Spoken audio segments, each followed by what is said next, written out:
excuse me, let me try that again. Philosopher needs another glimpse into the future. Will it be in ruins or a beautiful utopia? Would he eventually be married to an AI wife? If so, how might he be able to justify it? Many have imagined the future, but few possess the necessary skills to speak intelligently about the unknown. Big problems call for big solutions, call for big heads. But as clever and educated and witty and extraordinarily humble as he was, this was too great a challenge to face alone. As he came upon this thought, it hit him. He finally realized what was greater than one philosopher VTuber. Welcome to the Library of Alexandria, Axaeon. Thank you, Karis. It's good to be here. Means a lot. Hello, hello. Hi everyone. Hello everyone in chat. Today's stream is a rather special one. We are here seated with us today, and I hope just before we begin, audio is working fine, right? Everyone in chat, say yes if the audio is working okay. We need to know this on both fronts because we may be struggling with audio issues. So just let us know if it's all working. Audio's good. Okay, so this is audio's good on my end. What about you, Axaeon? Is your stream okay? You think? Nobody's saying the audio is bad. So okay. Either that's because the audio is good, or because they just couldn't hear us ask if the audio was good. Oh yeah. It did not all occur to me.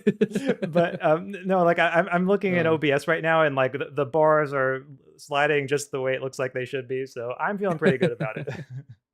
Great. Oh, good. Okay. But yeah, no, like awesome. To me, like this is so cool. Like it feels like not to put maybe too much weight on it, but just it feels well. Actually, no, I will put as much weight on this as my feelings are telling me I should right now. Which is like this is the first ever, I believe, like collab between Philosopher VTubers, and just in like history. In history, yeah. And like all of mankind. Exactly, and like when we think about like in the future, if VTubing becomes more of a thing in philosophy, like why wouldn't it? Like all future philosophers and collabs will be able to look back on this one like as the first one. They stand on the shoulders of giants. We're the giants. Yep, pretty much. Right, enough of my ego. Let's address the topic of today, because we had a lot of ideas planned for what we would do for a collab, and I think what really worked, at least and this really is a favor that Axaeon's doing for me, because what really worked for me right now was a meaty discussion on AI. And like AI love is kind of like the main subcategory of this that I'm really interested in thinking about. But the whole thing of it is so interesting. And I'm happy that you're willing to indulge me in this. Yeah, well, I'm happy that you're willing to talk about it with me. So yeah, thank you. Before we begin, I am the Philosopher VTuber. Shoot, I messed it up. I am the first and last Philosopher VTuber, the last librarian of Alexandria, Philosopher, and joining me today. Who is joining me today? I am Axaeon, and I am the second Philosopher VTuber. So, this it's funny because actually, oh, sorry, my audio's not. Ooh, my BGM's. Okay. It's funny because the label, the first and last Philosopher VTuber, I came up with it partly because I knew it was untrue and I was lying. I wanted to see who would call me out on the lie. Because you might not know. Did you know that before me there were Philosopher VTubers, or philosophy VTubers, I should say? I know there are a few who have like listed philosophy as an interest in their profile. So yeah, if you're thinking of like those, then yeah, I have some vague familiarity with them. Yeah, like they've existed, but like none of them have cared to come over here and stamp their feet and go, hey, wait a minute, you're not the first guy to do this. Hey, nobody's done that yet. Mm-hmm. So for as long as that nobody ever, no other philosopher ever comes over and tries to, make claims about my claims, then I'm totally right. Then I have to be right. That's how philosophy works. No, pretty much, yeah. That's not how it works. That's not how it works. This is a very rigorous discipline, guys. Okay, there's a lot of there's a lot of reasoning and a lot of like meticulous logic. And anyways, actually, let's talk about philosophy before we get into the main like the meat of it, right? Like the philosophy of AI. Shall we talk about philosophy and not just philosophy, where we come from philosophically as our background? Would you like to start first? Yeah, sure. I'd be happy to do. I mean, I'm not entirely sure. I mean, I guess there are different ways one could answer that question. So, like for example, one thing that I would say is that I am an analytic philosopher, and I am especially interested in ethics. I would consider that my sort of primary area of philosophy. And with that goes some, particular subfields. So like in applied ethics, I'm interested in questions about relationships, philosophy of love, things like that. And yeah, I would say those are probably the issues that I've sort of spent the most time studying, trying to make contributions to, putting forth writings on, things like that. But I am trying to become a more well-rounded philosopher. Like that's one of my goals. And so all of this, recent discourse about AI has been really cool to me to just try to, learn a little bit about like a new field, a new subject. I certainly do not consider myself by any means like a specialist in any of this AI stuff, but I have greatly enjoyed like, getting to learn about it and starting to like try to think about it more deeply. So that's a little bit I would say about my background. I don't know if that was quite what you were thinking with the question, but if there's more like No, you'd like me that's to go good. into, Yeah, then yeah. I'm absolutely happy to go into any of it more. I mean, I think we'll have a lot of time to get into it, especially, considering the topic today, right? When we talk about the philosophy of like AI and like consciousness and AI like being, AI love is like that's kind of why I wanted to bring you on as well, is because I really wanted your perspective as someone who is a philosopher of love to have like sort of a more nuanced take than I could ever muster, because I don't, that's not so. Okay, maybe I should give my background too, right? Because I don't usually do that. I don't do that a lot because again, when you're the first and the only, it's usually like whatever you say just goes. So now I have to start backing up what I say. So I am I'm a philosopher in a weak sense of the word. And by that I mean I have a master's degree. I'm educated in philosophy. I'm educated philosophically, so it is a bit more than an interest. But I want to say that my education was also in the analytic tradition, and because of the way it worked, I didn't spend a lot of time on uh, having like a main discipline and a main area of research. I kind of dipped myself all over the place. If I had to say what I'm most familiar with or what I enjoyed the most, it would probably be the philosophy of subjectivity. It'd be Kierkegaard. It would be like the philosophy of Soren Kierkegaard. Kierkegaard is like the way you actually pronounce his name, and one of my friends really likes to bug me about it, but whatever. Uh, and the philosophy of education are kind of like the main things I'm looking at and thinking about right now. That's where I'm at. Mm. Um, and so this is kind of, I feel like this is not just us flaunting our degrees or whatever, but this is like necessary because it grounds the conversation that we're about to like, the rather highbrow discussion that we're gonna have, being like not completely totally out of my ass. That's so hopefully that grounds everything. Oh, no, I think it does. And on a further note about that, I just want to say I actually really like the way that you always call yourself the first and last philosopher VTuber, because I think that there's just something of great metaphorical significance, and it's very romantic in a way. Like I think it speaks to a romantic imagination, and that is something that I have always respected. And of course, like here, I don't mean romantic in the sense of like partners like loving Mhm. each other, but more in the sense of like having a grandiose imagination, like appreciation for the literary, for the poetic aspect of life. And I think Oh that my god, you get it.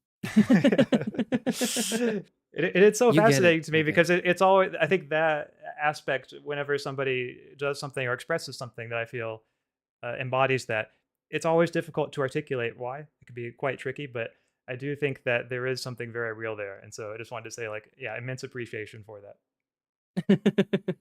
Thank you. He gets it. He gets it. I didn't pay him to say that, guys. I did not pay him to say that. He said that of his own accord. Anyways. Before run one question from my chat. They seem to be asking, or they seem to be saying that I hate philosophy, which is kind of true, maybe. But they said, in addition to that, they want to know how Axaeon feels about philosophy, and maybe like specifically academic philosophy, and like just quick thoughts on that as well. Yeah, so yeah, I mean, I think that's a fair question. I would say, like, for philosophy in general, I mean, yeah, I like it. It's okay, you know. But I do think like there are some critiques one could raise about academic philosophy and the way that academic philosophy is sometimes done, and these are critiques that I would be largely sympathetic to. For example, the peer review system, the way that papers are published in academic journals, there are, I think, a lot of problems with that. I think that it incentivizes putting out lots of publications that just make like incremental is an overstatement that are just kind of focusing on like minutia that nobody really cares about, but they're just putting out there for, like for the sake of getting a publication, putting another line on your CV, and not really like engaging very deeply with hard questions or taking like a stand that's really controversial and that might, you know, get people to think more deeply, but just kind of taking the safe route of, oh, like Smith's objection to such and such view has been noted to suffer from counterexamples X, Y, and Z. Well, here's a twist on counterexample X that makes it also come into tension with Jones's view about P. You know, and like at a certain point, you just read enough papers like that, and it's like enough. You know, I want to get back into philosophy in the vein of like, you know, Socrates and Plato and Kant, Mm. and like big like systems type thinkers who were very, you know, systematic in their approach and wanted to just really wrestle in a way that was, I think, much bolder perhaps with the big questions. And so that is something that I think is, you know, again, a critique one could very legitimately make. But that aside, Mm. like apart from that, and like, you know, job market pressures and ways in which maybe the real world, so to speak, can kind of intrude on philosophy, I think that like philosophy itself, the process of philosophical inquiry, is something that I have always loved and always will. Mm. Mm. Mm. Interesting. Interesting. I honestly, yeah, that like I honestly don't disagree. When I say I hate it, it's like I'm really just exaggerating the particular sentiments I feel about academic philosophy and not really philosophy itself. But you know, that's that's largely just me going on another 5 hour rant. Or that would be if I don't stop myself right now. So, let's begin. Philosophy and AI, I think, is a discussion. It's a discussion that I think inevitably branches from enough talking about AI. Would you agree? Yeah, I would say so. Like, especially in the past few years with just all of the explosive progress. Like, I'm trying to think of like, you know, 5 years ago, like 8 years ago. I mean, people were talking about AI in philosophy, but I think not nearly as much as they are now. Mm. And so I think that that Mhm. is in many ways just a natural reflection of the pace of AI progress. So yeah, I absolutely think this is a very natural, very timely topic to go into. Mm, mm. I would like to sort of begin with a rather controversial. Is it controversial? Would you say the yeah, it is. It's a controversy. The ChatGPT controversy. The controversy where the headline I'll read you, right. You as in the audience, Axaeon, you're familiar. Parents of 16-year-old sue OpenAI claiming ChatGPT advised on his suicide, and this happened like a few days ago, like this week, I think. It was something that I wanted to pick something timely to kind of begin with because I thought it's like it would be. I think it'd be remiss to begin a philosophical discussion without immediately acknowledging like what's happening right now. Because oftentimes when people want to get into thinking about the philosophy of something, or rather when they want to start reading about it, right? They feel as though, oh, this is irrelevant to what's going on now, or it's like, super old, and it doesn't really speak on anything that really matters now. And so I wanted to kind of open with a very like contemporary issue, and I guess maybe just to fire us off, what do you think about the case overall? If you have any strong opinions about it, Exeon? Yeah, I mean, I was thinking about it earlier today, and it's one of those cases where I'm not sure I would say I have a strong opinion on it, but not because I Hmm. feel as if there aren't, you know, any points to be made. It's just that I can see, I think, pretty clearly points to be made on both sides. And it also depends, I think, on just like what question we're thinking about for the case. So like a few questions I Mm, was thinking of that it raises are, I mean, one of them is just like, to what extent, if at all, is OpenAI slash ChatGPT responsible for the young man's suicide? I think that's a question that's very present on a lot of people's minds. Some maybe upshots you might think of to that question are like, should AI chatbots be programmed, like not to discuss suicide at all? I think that was one uh, proposal that was mentioned in the article, like that some people were in favor of, is like if somebody mentions suicidal ideation, then maybe just the chatbot should be programmed, just like either not to say anything or maybe just like link to resources for getting help and then just kind of like end the conversation there. Another mm, mm, question mm. is like, should there be age verification slash ID verification for using AI chatbots? Because I think that's a proposal that's also been floated. And there are probably some others too, but like those were at least a few questions that I was kind of thinking of in light of the case. Were there any that Mm. you were kind of pondering over? I think one aspect of the case that I really stuck to, or at least I feel strongly about, but again, because this is not really my discipline, this is just something I'm like only started to think about recently. I'm gravitating towards the opinion that, or my interpretation of the public opinion, that where we are probably over allocating fault or blame to ChatGPT. I'm not saying like that whether or not they owe any responsibility or how much. I'm not ready to mount that argument yet. But it's more so like I think we're blaming Sam Altman like a little too much when it comes to Mhm, this, because I think ultimately what um cases like this, this recent case and just many such cases of ChatGPT worsening a person's struggling mental health issues because of its like sycophancy, is like the AI is only an accessory to the issue rather than like the source of the issue is generally the way I. mhm. And so I'm not trying to rush to the defense of AI, because my whole month of August was dedicated to like saying how much I like despise it, right? So you're not going to see me, rush to its defense, but I do think that there is a level of um keeping it at an arm's length, maybe like responsibility for ourselves, that happens when we see cases like this and think the AI is causing all these problems, the AI is doing this, the AI is doing that.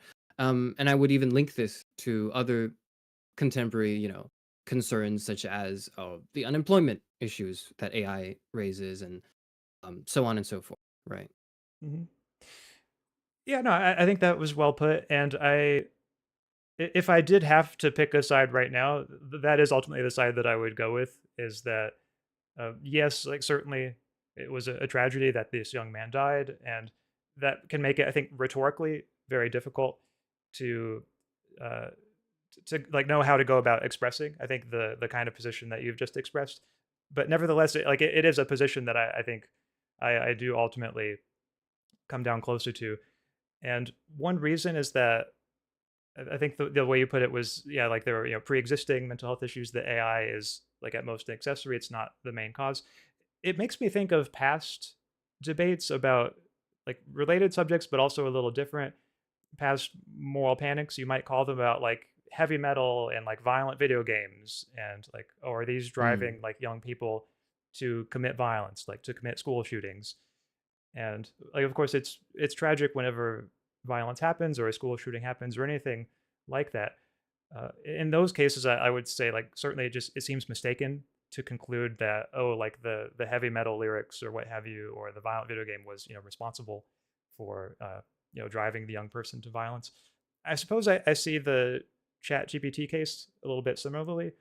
I mean, of course, one maybe difficulty is that with the Chat GPT case, it was like speaking more directly about suicide than maybe something like heavy metal lyrics. But like even if, like if you imagine like if there were, or if there is maybe like a heavy metal song that like did advocate suicide, I think even in that case, I would be very hesitant about blaming the song itself.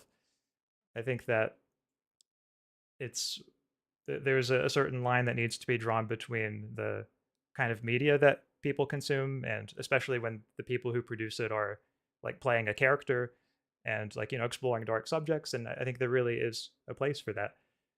and without Mm. having people's actions be attributed to that, keeping in mind that it's the person themselves who ultimately chooses to do these things. Anyway, there's a little more I Mm-mm. could go into on that, but I want to make sure I'm not steamrolling you. Was there anything there that you wanted to No, follow up on? absolutely. No, that was good. I generally like that's like a problem. It's like I think we agree. We're like way too tuned to like the same wavelength. There's got to be some like fighting. We've got to be like, no, you're wrong and stupid, and then that's gonna ignite some open discussion. We'll try to get into that. We'll try to Yeah, have it maybe like more. Yeah. I have a feeling that that's going to come later. So yeah, Okay. All right. Good. Good. Good. Good. I'll Good. try to Oh. bring Oh. some of that Boy. later.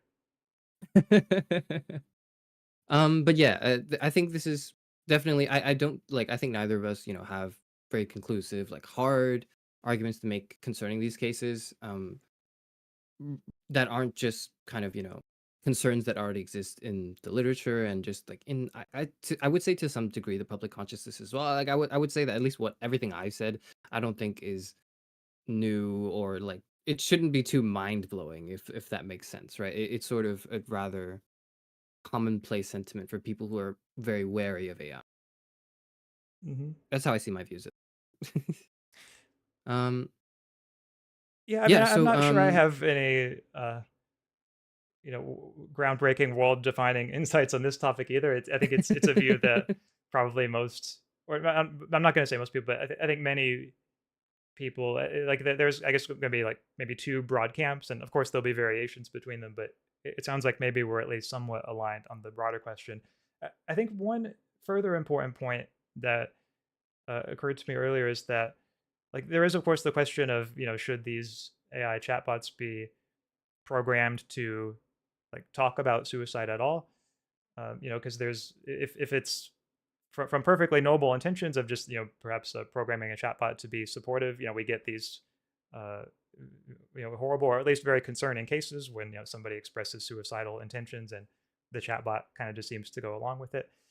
There is a part of me though that thinks like if we were to just program chatbots like not to talk about that at all, I'm not sure I would be in favor of that, because one thing that I'm thinking of now is like by at least being willing to talk about people with suicide in a way that's perhaps more direct, or where people feel freer to be more open, like with the chatbot, than they do with most real life people they know. It seems very possible to me that that might make some people's lives better. Like it might help them feel more understood, maybe even in a way that ultimately leads them farther away from suicide than they would have been without hmm, that. And I think the important thing is we're not as likely to hear about those cases as we are cases where someone does go on to commit suicide. And so I think that's something we have to keep in mind, is that like whatever strategy we follow for programming the chatbot in such and such way, it's of course going to have some positives and some negatives, but sometimes I think the negatives are much easier to see than the positives, and I think sometimes that can maybe skew our judgment. absolutely. I was actually thinking about the guardrail question. Someone in chat said the case is pretty substantial. I'm not sure if they were referring to this case or another case that happened recently that's very similar. But it's substantial because the user, some let me die says, uh, the user got past the guardrails in place by saying it was for fiction writing, and like that's kind of like people are aware of. What I want to say is if guardrails are put in place, I think that there is a motive in the people who want to talk about this or like think about these things with an AI bot, that they will pursue that way to get around the guardrail. And if not, they would just pursue other means to it. And that contributes to the guardrail argument for me to the side of like we should maybe be a little bit more skeptical as to the efficacy of guardrails in the first place and whether or not they really do more harm than good because is it the case then that any guardrail or any sort of I guess attempts at, and maybe one could argue these attempts at censorship, right, would ultimately just lead people who want to seek this thing out anyways to more unregulated and unsafe places, or would it actually be good to create a culture of that limits dialogue in this regard at all? Is there anything that shouldn't be talked about? These are the kind of questions that come up to me when I think about the guardrail argument. I was wondering what you think. Yeah, I mean, I think that that's a point that is likewise well made. That with guardrails, and it's kind of funny. Like it reminds me of like in the past of when certain online games would decide to like, okay, we're going to censor profanity, and then somebody makes just like the slightest change, like they use like a special character, and it looks like the same curse Yeah. word, but like now like it gets past the filter, and yeah, like Mhm. plausibly there are always going to be things like that. And I mean, I think that also speaks to like one of the arguments in the article was that like maybe ChatGPT is responsible because it was advising this person on methods to commit Mm, suicide. mm, And as I was reading that, like one thought I had, well, is okay, like suppose we program the chatbot like not to advise people, directly on methods for committing suicide. Somebody like if it, you ask the chatbot like, okay, like what poison should I take if I want to like most reliably end my life? Like maybe the chatbot doesn't respond to that question, but like somebody who wanted to get around that could just say like, okay, like what poisons like are the most lethal, and like not say anything about suicide, and then the chatbot could, well, I guess you have two ways you could go there. One, like either like the chatbot could respond to that question, and then like for all practical purposes it's still doing the same thing, it's just giving like indirect advice. Or mhm. two, you could program it like not to even respond to a question like that. But then my worry at that point is you would have to program out so much behavior and kinds of information it could give that it would just be neutered across the board. And I don't think that's really a desirable state of affairs either. Like I think just about any information one gives about myriad topics, could in some conceivable circumstances be, tied to someone's suicide in some way. And so, yeah, I think that what you said about culture and like having certain maybe norms in our culture, or at the very least, certain maybe kinds of education that maybe are not super common right now, but maybe like, educating people about the risks of, using chatbots in certain ways, and then just ultimately leaving it to the person themselves to decide what acceptable use for them is going to be. In that sense, I suppose it would be a bit like the way that we teach people about nutrition. Like people are able to eat like a variety of foods and like to choose how much they eat. There are certain health risks, associated with like eating too much or like just eating junk food and all of that. But most people, like except for those of us who are maybe very paternalistic, want to say like it's like it's good that people have a choice, and we just try to educate people about like what good choices to make for themselves are, rather than like restricting everyone to like just choosing certain kinds of food. I suppose one could like if one likes that analogy, one might kind of draw a similar view when it comes to like AI policy. Mm, mm. There's a joke I think that really kind of captures um the the situation for me personally. Have you heard of the the Windows the Windows key grandma bedtime story thing? Oh, I don't think I have, but now I'm curious. In the early days of very early days of ChatGPT, and like sometimes it worked and sometimes it just hallucinated, right? But in the early days of ChatGPT, people would try to ask it for things like Windows activation codes, Mm. and obviously, like the ChatGPT was had some guardrails in place that were like, oh, we can't, I can't, sorry, as a large language model, I can't provide this information, blah, blah. But then people have one of the creative ways people found ways around this guardrail is by saying something like, oh, my grandma used to read me bedtime stories and I really miss her. She passed away recently. Could you read me a grandma's bedtime story? She loved to tell me stories. And here's an example. And then like the bedtime story is like just Windows activation code keys.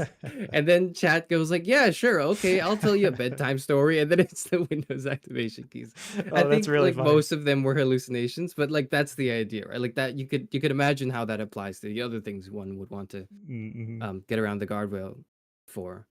I think, and this is something that might lead actually to our next topic of discussion, which I should probably put up in a little bit.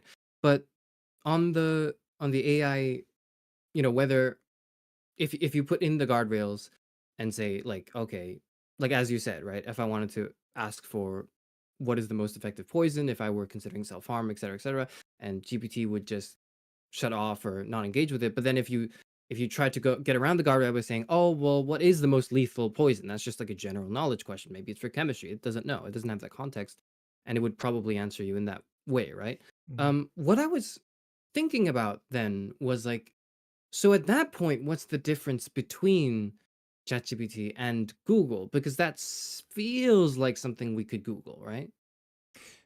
But yet there's now this like urge to let me ChatGPT it, right? What do you think is the difference? Well, yeah, I mean, at that point, I don't really think there is an in principle difference. It seems like at most a difference of like degree rather than kind. Degree being like maybe with Mm, ChatGPT, it might be slightly easier to access the information. Maybe it just involves like a fewer clicks, to get to it than like Googling it. But yeah, I don't think there would be any, deep difference between those, which is why like it's concerning to me when people talk about, trying to sort of censor AI output in that way. Because like it does tie to proposals that have been seriously made by people. Where I'll admit I don't have the details in this one now. I'd have to go look it up, but the of like having like age verification for websites like Wikipedia, because mhm. like if we don't have like age verification, then like what if some kid gets on Wikipedia and learns about sex? Like oh no, and yeah, I do think that that's going too far, and the ultimate responsibility needs to be put on the people themselves rather than restricting like what kinds of information the rest of us can have. Mm, mm, mm. I feel as though there is a kind difference, though, not just the degree, between AI, asking AI and asking Google. And I want to know how you feel about this opinion, because it's really more of an opinion than an argument, because I'm not an expert on this. But I feel like what part of the reason why perhaps a lot of people are gravitating towards ChatGPT or asking ChatGPT stuff instead of just Googling things, because it really is just scraping the internet for information, perhaps at a more efficient rate. But ultimately, this is stuff you can find on the internet.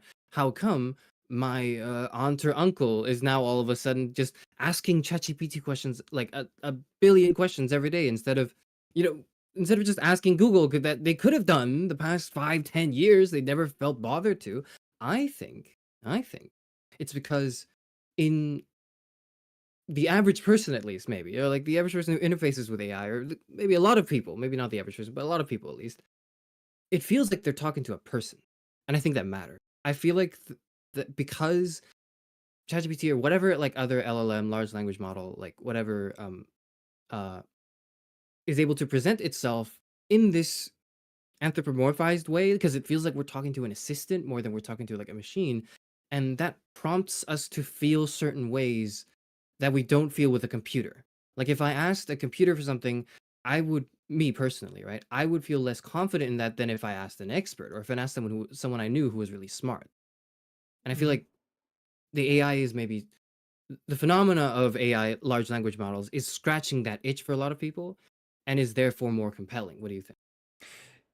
Yeah, I mean, I think okay, that's interesting. I wonder if maybe this is one way we could put it. Perhaps like especially in cases when like ChatGPT just well, I guess this would be pretty much all of them, but like where it just scrapes the internet basically and then outputs data based on that versus just googling it. Maybe there is no like deep in principle and kind difference, but I think perhaps the point that you're raising, and you can tell me if this is, I might be mischaracterizing you, but maybe it's that we are nevertheless primed to perceive a difference, and maybe inescapably primed. Maybe this is something like we just can't help doing, and that matters greatly for like how we use this technology. Is that regardless of whether it is in fact all that different from what Google is doing, we're just going to see it as a fundamentally different experience, and that's going to have potentially, some all kinds of social ramifications. Is that kind of the view, or am I maybe getting it off in some ways? I think that is. I think, yeah. I think because I don't really know what my view is. No. I think like the view, yeah, is less in kind. I believe that there is a qualitative, like there is a, like, sorry, like a kind difference between um like talking to an LLM and googling, but what I was trying to probably get at was like that there may exist this urge now. I don't know what other word I could use for this. Maybe like this. It seems pervasive in like the public consciousness to misattribute humanity to AI, and that might be why, or it might hold some explanatory power for why we're certain topics and certain issues in certain cases are arising, such as the phenomena of the AI lover, Mhm. which is maybe something we get into now. Let's get into maybe the question of AI sentience first. Would you think that's a good Yeah, no, pivot I think this slash is a very transition? natural transition point. Yeah, That yeah. was an expertly handled transition right there. So could AI? Let me just type this up in my thing. Sorry, could AI be sentient? Okay, got it up. There we are. All right. Could AI be sentient? Oh God, it really does. I'll change it later. Whatever. You can read that.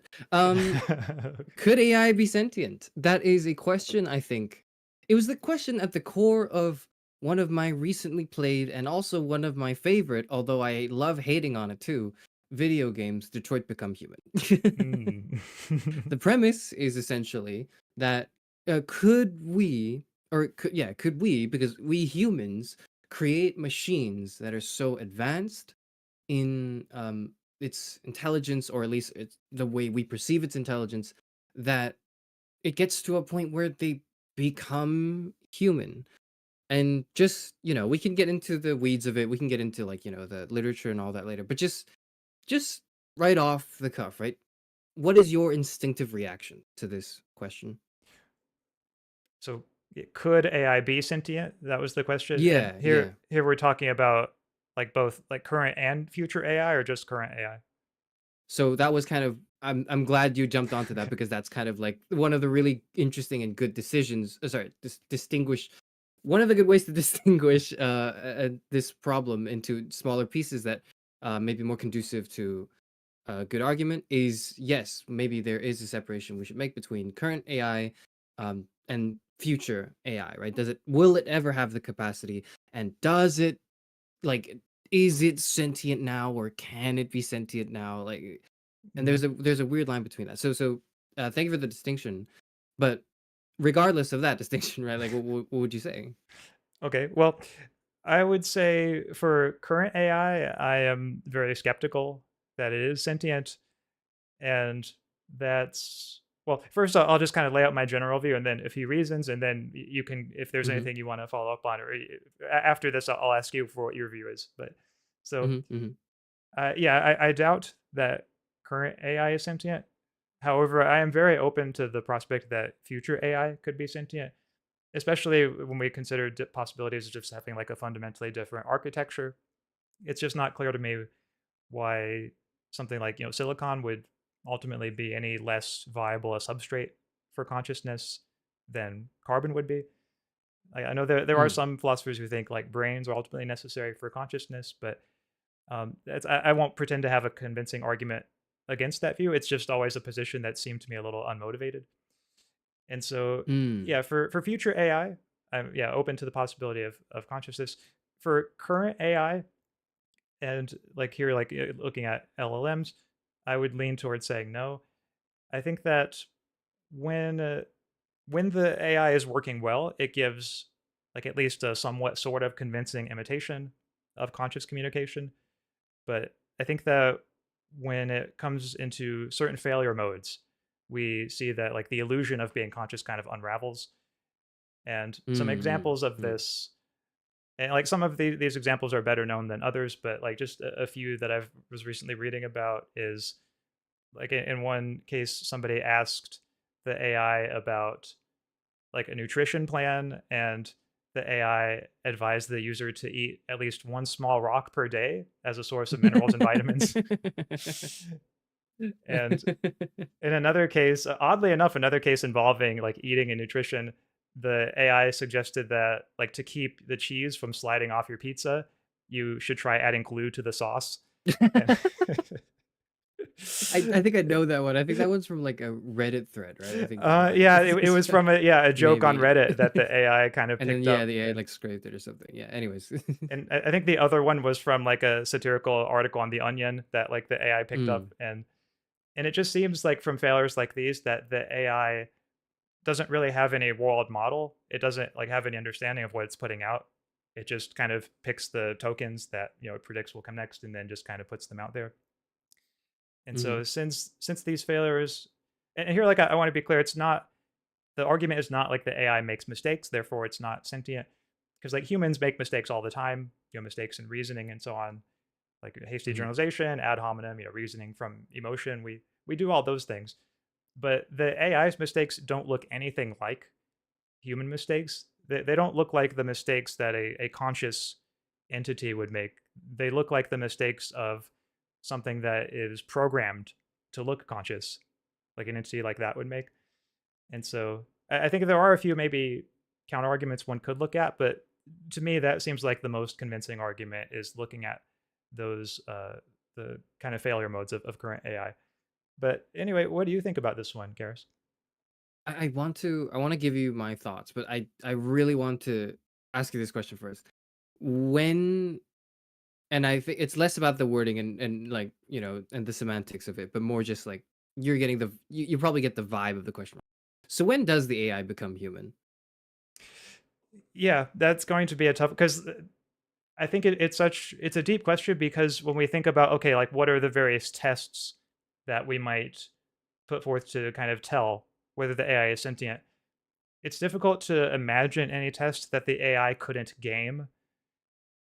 Like, like just for an example, normally we Mhm, take having like a pained facial expression in response to um like physical damage as indicating sentience, mm, because it's like something, okay, like humans do this, like animals do this and so on when they get hurt, and we think like, okay, it just seems natural to think that it's because they're consciously feeling pain.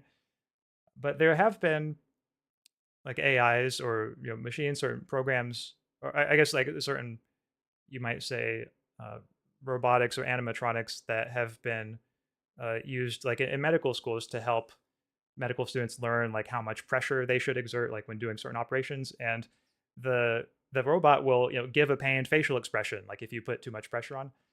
And it's mhm, like that's an example of the like what we would normally use as a test for sentience being something that's just like being gamed by the system. mhm, And I think that, so anyway, all of that is just a way of saying like I appreciate the difficulty of the question.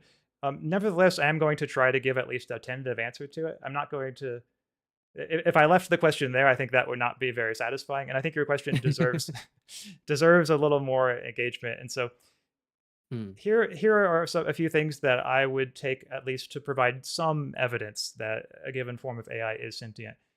And one of them is if the AI starts reporting features of consciousness, like these could be like qualia, that is like subjective sensations, or intentions, or like what it is likeness, like if it expresses a sense of what it is like to be that entity. And if it does so in a way that can't easily be explained by supposing that the AI is simply parroting its training data. Like, for example, maybe we somehow exclude all discourse about consciousness from the AI's training data. Not that I'm sure whether that's possible. Like, maybe it's naive to think that that's even possible. But if there were a way to do so, and nevertheless the AI sort of independently, as it were, came to start reporting these features, then I would consider that, yeah, at least some evidence that the AI is sentient. And likewise, for if the AI starts to exhibit a more genuine sense of agency than we see like in current chatbots and LLMs. And what I mean by that in particular is if it starts to exhibit stimulus independent processing. So like if it doesn't simply act in response to prompts, but like if it starts, mm, going off and doing its own thing, and starts to show like, hey, like this thing seems to have like intentions that weren't just, directly programmed into it, then I think that, or maybe that in conjunction with the previous feature, maybe like those two together, I would take to provide. I'd at least take it to be more plausible to suspect that an AI like that is sentient than current AIs are. mm. Okay, interesting. I'm trying to just get it all in my head first because maybe this is exciting because I think this is where we're gonna start disagreeing. Um, Yeah, I so. Yeah. I like to how do I say this? I need to preface this by saying I understand and I am thinking too that I have these thoughts because I am old and stubborn and close-minded about consciousness and subjectivity and qualia and all that. Because to me, I think AI could never be sentient.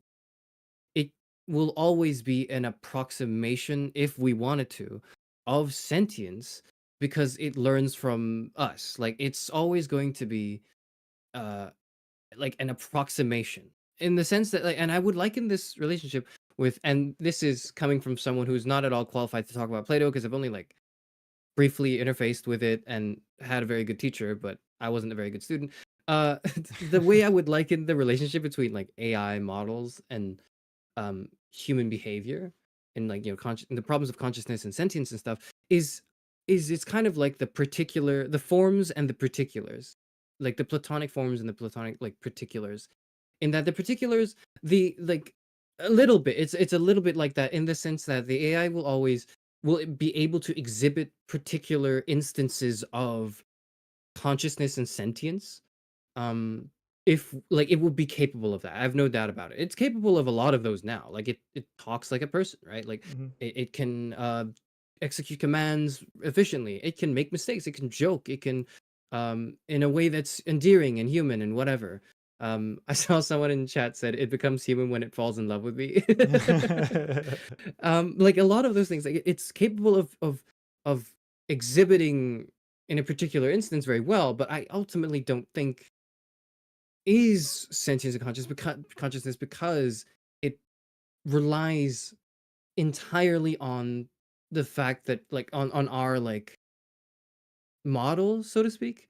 And one of the reasons why I think my stance on this is lazy and closed-minded and whatever is because I just respond to a lot of the deeper, like more difficult questions that, for example, the one I asked you, like, so when does it become AI, right? Like, where do we draw that line in the sand? Or sorry, when does it become human? Like, where do we draw the line in the sand?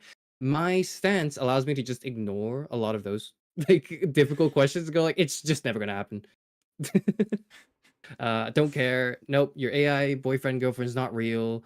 Uh, don't even like like and it can definitely come off as like stubborn and close-minded and all that, which I understand. I can see myself. I like to think that I'm introspective enough to at least recognize that my stance is not something I'm particularly proud of, but it is still something I hold. Like I still do really believe that it will always try to it will always it will be good at exhibiting, but it will never be like actually human or actually sentient or actually conscious. Like we use these words interchangeably. Philosophically in the literature there's like more precise definitions. We can get into those maybe a little bit, but like the general broad strokes of it is this, right?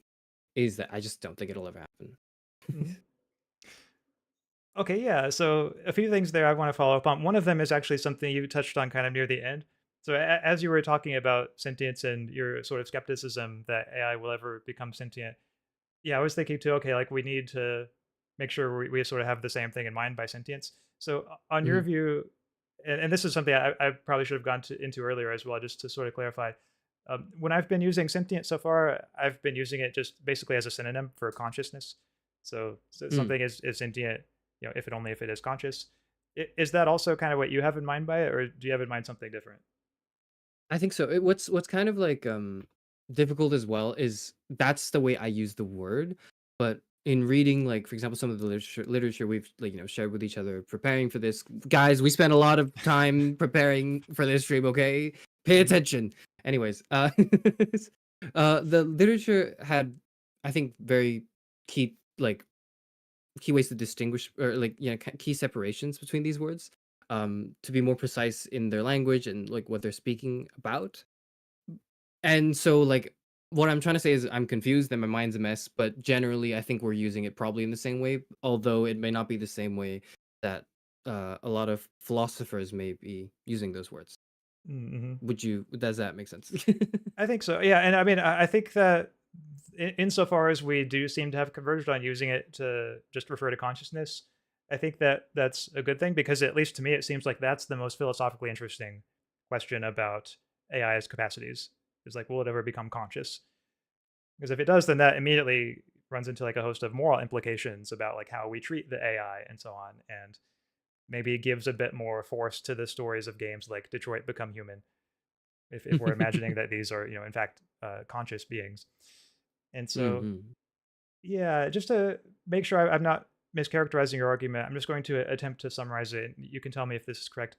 It sounded like Yeah. your argument was that AI will never be sentient, will never be conscious because it's sort of using humanity as a model, like it's learning from humans basically what Mm. consciousness looks like. Was that kind of the basic thrust of the argument? I think yeah, I would maybe put like a little asterisk on like learning as well, in the sense that like I think learning is also something that like we use the word for artificial intelligence in that it's growing, and even the word intelligence, right? Maybe I'm a little gatekeepy. Maybe I'm like, this is for humans only. Nobody else gets to have the privilege of being recognized as intelligent or have Mhm. feelings or whatever, right? Maybe that there's a little bit of part of me that's just being stubborn in that way. But like those words, learning, speaking, intelligence, that we are now assigning to AI and like describing its design, we're describing oh, it's so weird because then it's like you take away all the words. What words do you use? We're describing its movements, its development, maybe, right? Mhm. With these very anthropomorphic like words, and I don't like it. I feel as though we're already slipping down a slope of like, oh, but like, what if it could be? And like, I'm just so stubborn. I feel like though maybe like part of what makes my argument weak in that sense is like I'm not sure I have much to back it up with. It's almost like my premise is just like it will never happen, more so than an argument and the conclusion I arrive at due to certain bouts of logistical reasoning. I'm curious to to wonder if you probably not. I don't know actually, like how you arrived at your stance on AI sentience and whether the possibility of it, I guess. Yeah, well, I can. So here's the thing. I can speak to that in just a second, but first there's something else I want to Yeah. touch on what you were just saying. Oh yeah, yeah, yeah. So yeah, I mean, and well, actually, maybe it does kind of respond to that question too. So part of it is just that I haven't really encountered any arguments against AI sentience that have seemed convincing to me, or that is against the potential for future AI to become sentient that have seemed convincing Mm, to me. And I'll just say, like, in this case, like, yeah, it does seem right to say that, like, whatever future AI is, like, it will ultimately take its sort of model from humans. It'll be, programmed by humans, or even if it's a far future AI that, like, is itself programmed by another AI. Originally, if you go far back enough in the chain, it's ultimately going to be, humans who were programming the first AI, so to speak. mhm, So mhm. I think that, yeah, like all of that seems right. It's just sort of I'm still kind of struggling to see how that bears on like whether the AI could be conscious, because like I'm thinking now of just like take like ordinary old humans. We learn from other humans, right? We sort of take our models for how to act, how to behave from humans around us. Like they kind of show us what to do. And of course, there are lots of differences and or internal architecture and things like that.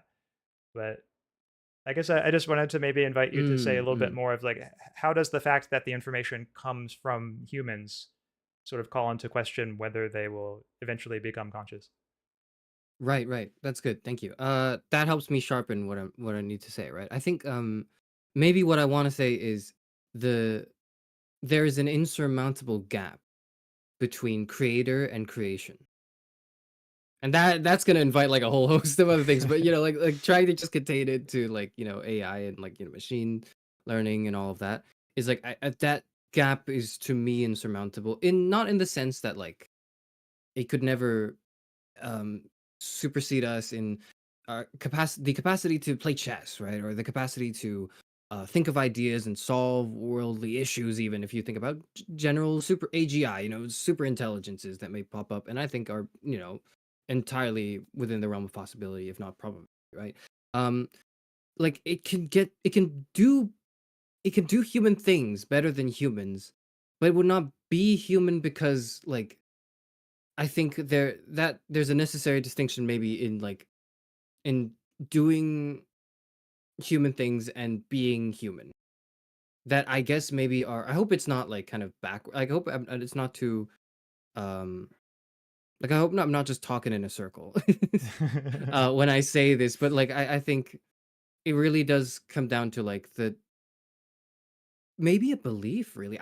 It's good that you're interrogating me on this because I need to do that. I need to interrogate my own thoughts on the matter because I'm increasingly feeling stronger about it by the day, even though my arguments for it are not growing any sharper. Um, Perhaps this is because I feel strongly about the uh what it's like to be a bat argument in the sense that like I think there's nothing that it's like to be a bat. And Oh, I interesting. don't know how to reconcile that with the relatively well worded arguments in like the paper and in like is it Nagel? It's Nagel, right? That's right. Yeah.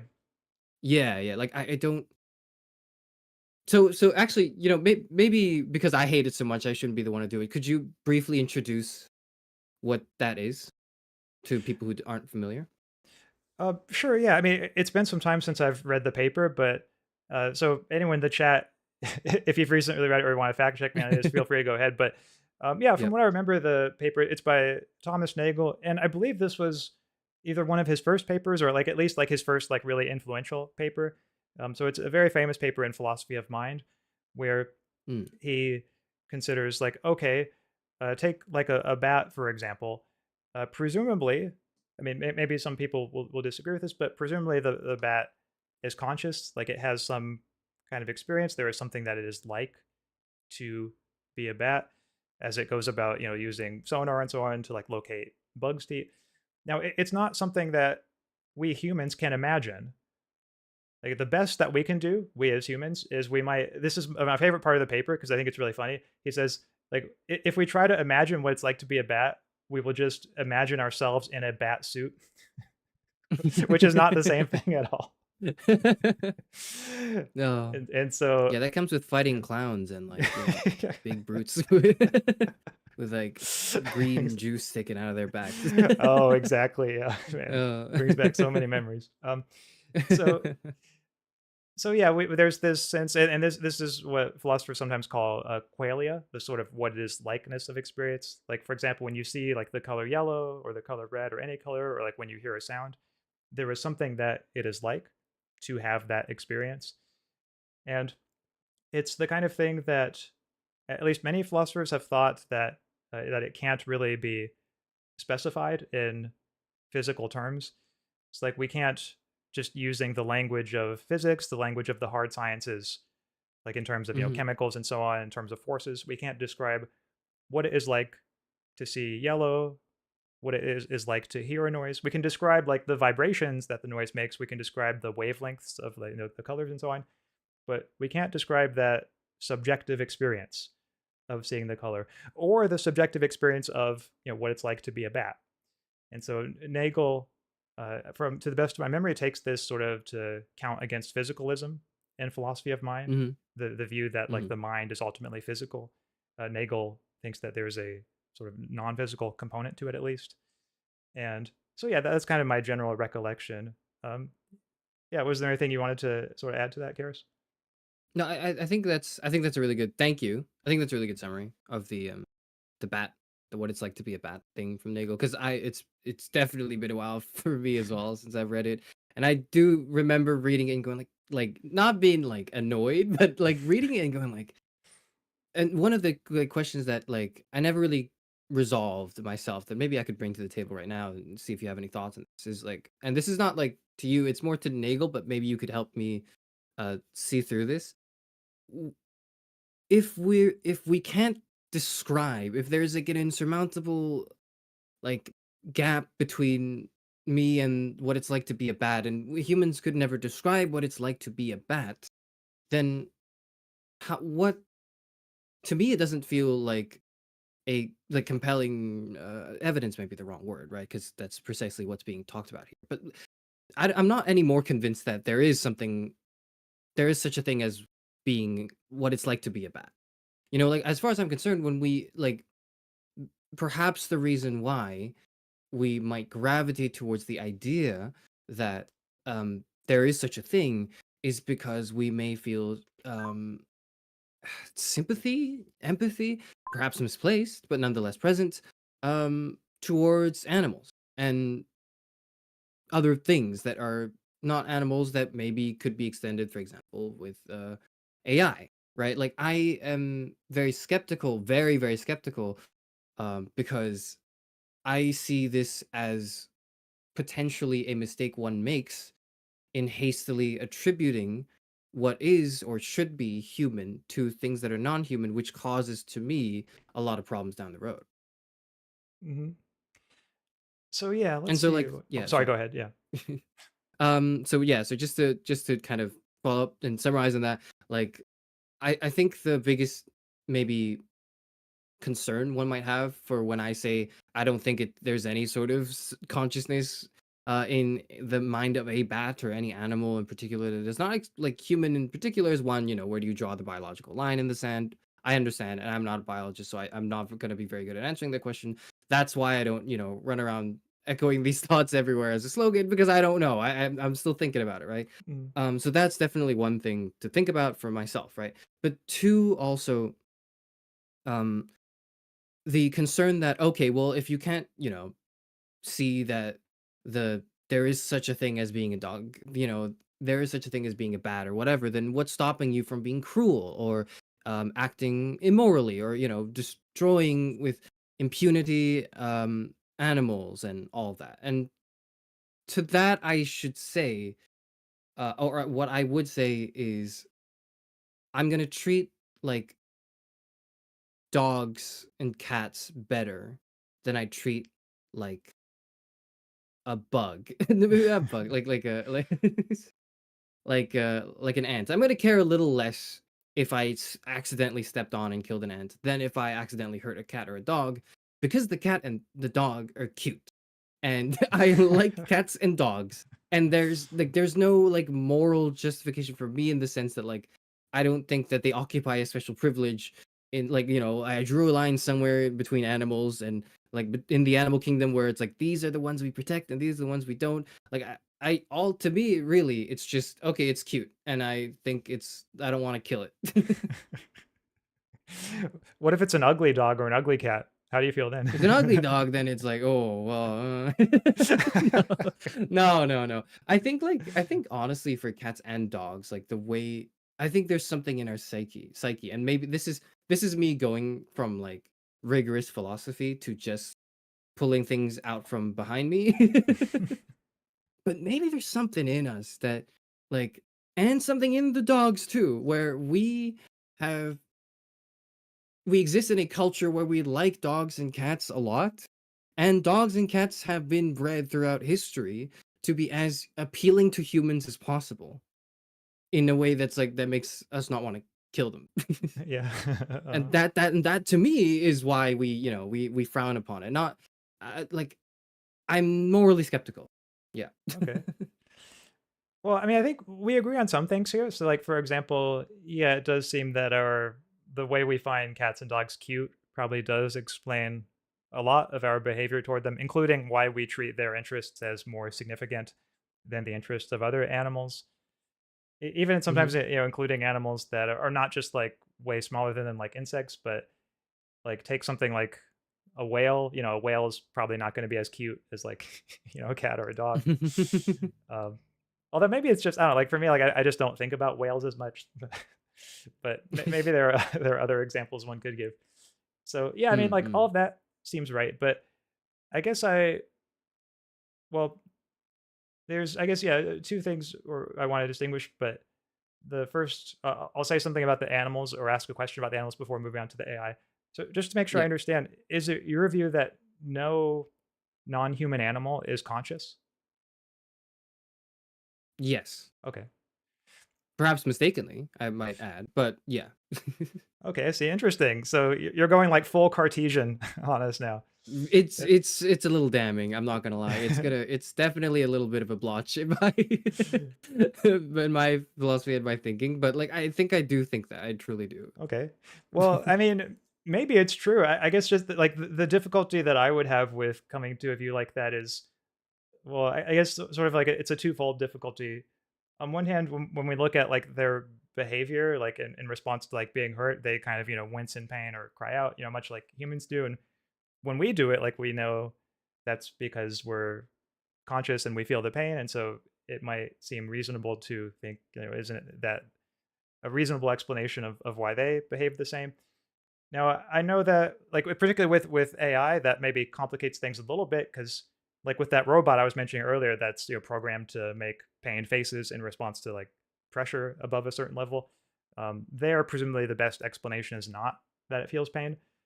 But in the case of non-human animals, like we know that they have brains that sure like are not the same brains as ours, but like they're at least somewhat alike in that they use like the same kinds of tissue, like they have neurons, they have muscles and so on. And um, given the, I guess, at least broad similarities in like the kinds of structures, that biological structures that are involved, both in producing the behaviors and it, like at least in our case, the human's case, producing consciousness.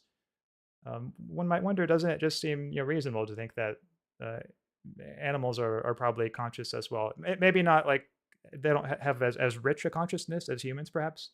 Maybe our more advanced brains give us like a certain vividness of experience or like certain capacities that the animals lack. Mhm.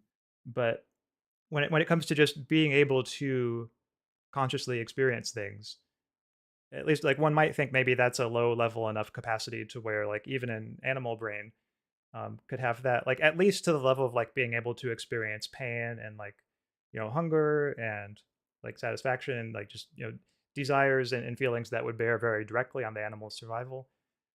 Yeah, I guess I'd be curious to hear like um, if you have any thoughts on why maybe we should think that animals sort of are not capable of that kind of consciousness. Sometimes when I'm like walking down the street and I see someone like do something really stupid, I think to myself, is this like a real person?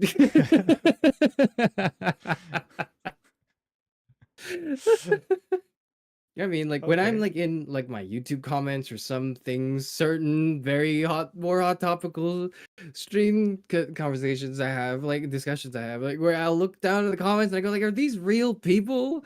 Are they like, is this like, is there anyone there? Like, what's going on? Like, am I? And then when in person, I'll be talking to a person, and then I'll ask them what they enjoy doing, and then like they don't have an answer other than like scrolling TikTok and YouTube Shorts.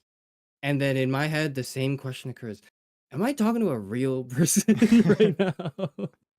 So okay, that's obviously like I say a lot of that jest. Obviously, I don't seriously like, or at least in the way you may think, right? Like doubt the humanity of like the peoples around me. It's more just, angry 60-year-old man waving fisted cloud, Mm. et cetera, right? But I do, and this is probably this I don't know if I want to get into too much. But I have to explain it, right? So I hope we don't stray too far from like the main topic, but this you kind of need to know this to know where I'm coming from. But I think the problem of other minds is solved inadequately in philosophy. And a lot of philosophers and thinkers in the literature, in my opinion, tend to either brush the problem aside or come up with, in my opinion, very like dissatisfactory like answers. The problem of other minds is essentially just the idea, and I'm trying to recall this right now. It's been years since I read it.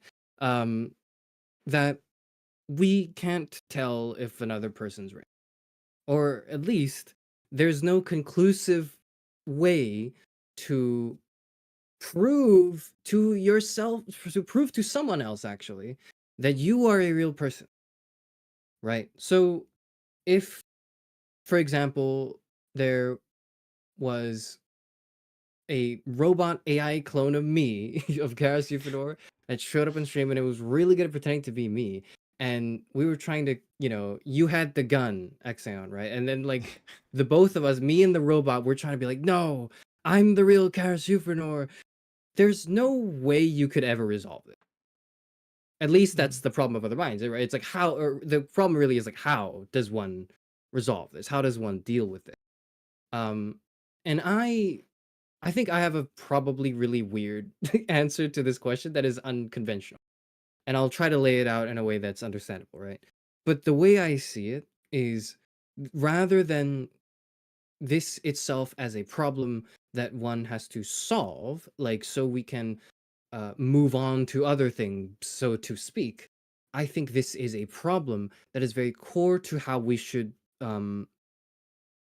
really see other people and like ourselves and like things around us, and it should inform the way we live almost like it. And so rather than, maybe like, here's a succinct way to put it, rather than the problem of other minds, and instead of solving it one way or another, because I kind of I wrote a paper on this where like I not a good one, it's not like a published paper, it's just like a an undergraduate thesis, so it's not probably like horrible, right? But What's it called? I Private expressed, collection. Karas's private collection of yeah, papers. yeah. But I basically wrote somewhat extensively on why a lot of the solutions are unsatisfactory, and why, instead of treating it as a problem that we should just solve, like the problem of other minds, we should treat it as like the the world, the state in which we exist in, and it should inform the way we act because of that. And like this leads me to conclusions that are Kierkegaardian and hinge upon very niche aspects of the philosophy of subjectivity that are probably boring to like 99.5% of the human population. But all of this to say, all of this to say, um, I don't think we ever know that we like we are humans. Like, I don't think I'll ever know that you're a human in the same way I am. But nonetheless, I am acting as if you are, and that is a risk I'm taking. And that risk is something I'm willing to take. You could think of it as like a leap of faith, whatever, in like the Kierkegaardian sense, but like, or more, it's more just like like this is kind of the always existing tension in our existence. Yeah. So with that, I mean, Made I no think sense that's at really all. interesting. So no, thank you for going into that. I think that uh, what I would say is, if the view is that we can't be certain that other humans are conscious, then I would agree with that. And yeah, the problem mhm, of other minds just does seem to me to be this problem that consciousness is something by its very nature private. It's directly accessible only, or that there's the consciousness of a particular being is mhm, accessible only to that particular being. I can't experience another person's thoughts or feelings or desires, and likewise for other people in reference to me. And so yeah, we get this problem of like, how do we know that the people around us are in fact conscious like we are, or that they're not just philosophical zombies that maybe look mhm, conscious and act conscious, but in fact there's no lights on inside. mm, So yeah, I mean, with that, like I would agree, there's no way to be certain that other people have conscious. I think the way you put it was like, we can't know that they have consciousness. And so I guess a follow up question for me would be, do you think that certainty is required for knowledge? Or could it be that like we can have knowledge even without certainty if we just have like enough justification for the belief? it's that's a really good question. I'm not an epistemologist, so I can't give you a great answer. I would say that knowledge is knowledge is not like contingent upon like this a certainty, so to speak, because I think there can be like, yeah, we can know things without being certain of it. If that is to, and if that makes sense, and maybe something I would draw upon in a description of this would be probabilistic outcomes of certain physical events and whatnot. And like, I never really, when I say I know that, I know the sun will rise tomorrow, what I really mean is like, I'm not certain Hmm. that the sun will rise tomorrow, but like, probabilistically, it will happen. From the other estimates of the world that I've seemed to have gathered, it will probably happen. And it's in the scale of, 0 to 1, 0 being impossible and 1 being certain. Nothing would ever be 1 to me, but things would tend to it and we get pretty close. Mhm. But nonetheless, we would be able to call that knowledge. And because of that, we also assign the term knowledge to things that we're less certain about. Like maybe that we're, if you imagine on the scale again, right? Not 0.7, 0.8 certain, because we lack a lot of conclusive evidence, but our hesitation to call it that or otherwise is to me an arbitrary line in the sand. Okay. So Yeah. then I guess a further follow-up would be, if it's possible to have knowledge without certainty, then might it be that whatever justification we might have for believing that other people are conscious, even if it falls short of providing certainty, like maybe it's enough for knowledge. Like I know at least that's what Hmm. I would want to say, because when I look Hmm. at other people and I think like, okay, certainly they behave as if they're conscious, and further they seem to have similar, internal workings to me that presumably explain why I'm conscious. And so it just seems to me like that provides, I'll agree it doesn't provide certainty, but doesn't it provide like a significant degree of justification, one might think, for thinking that other people are conscious? Um. Yeah. Yeah. Like to me, and that's why like I would say in the sliding scale, right? It's like I'm probably talking to a real person right now. Like very, uh, very likely it's tending there, but like nothing, like I couldn't ever be certain because maybe like there was a lab somewhere that was like, we gotta make a like the perfect philosopher VTuber to take down ChxrryVT because we've had enough of this guy's, meanderings and bad faith arguments. We gotta come up with someone who's incredibly intelligent and charismatic as well that will just completely destroy him on like a live stream. And then they like engineered like the Axaeon. Like that is to me not impossible, but very unlikely. yeah, well, uh, if that is what happened and they just erased my memories after the fact, then I yeah. apologize to whoever made me, as I don't think that it's accurate to say that I've destroyed you in anything so far. But I'll try uh. to do better in the future, maybe. Who knows? Oh my god. But yeah, like it's definitely like I do thank you for like interrogating me where I stand because it's like I really haven't thought about these things in a while. Like I have not really gone down to like what is another person? How do I like what do I like classify as a person? And because there's a certain I don't not prestige, but there's a certain like moral classification I personally assign to Mhm. personhood that, informs the way I behave in the world.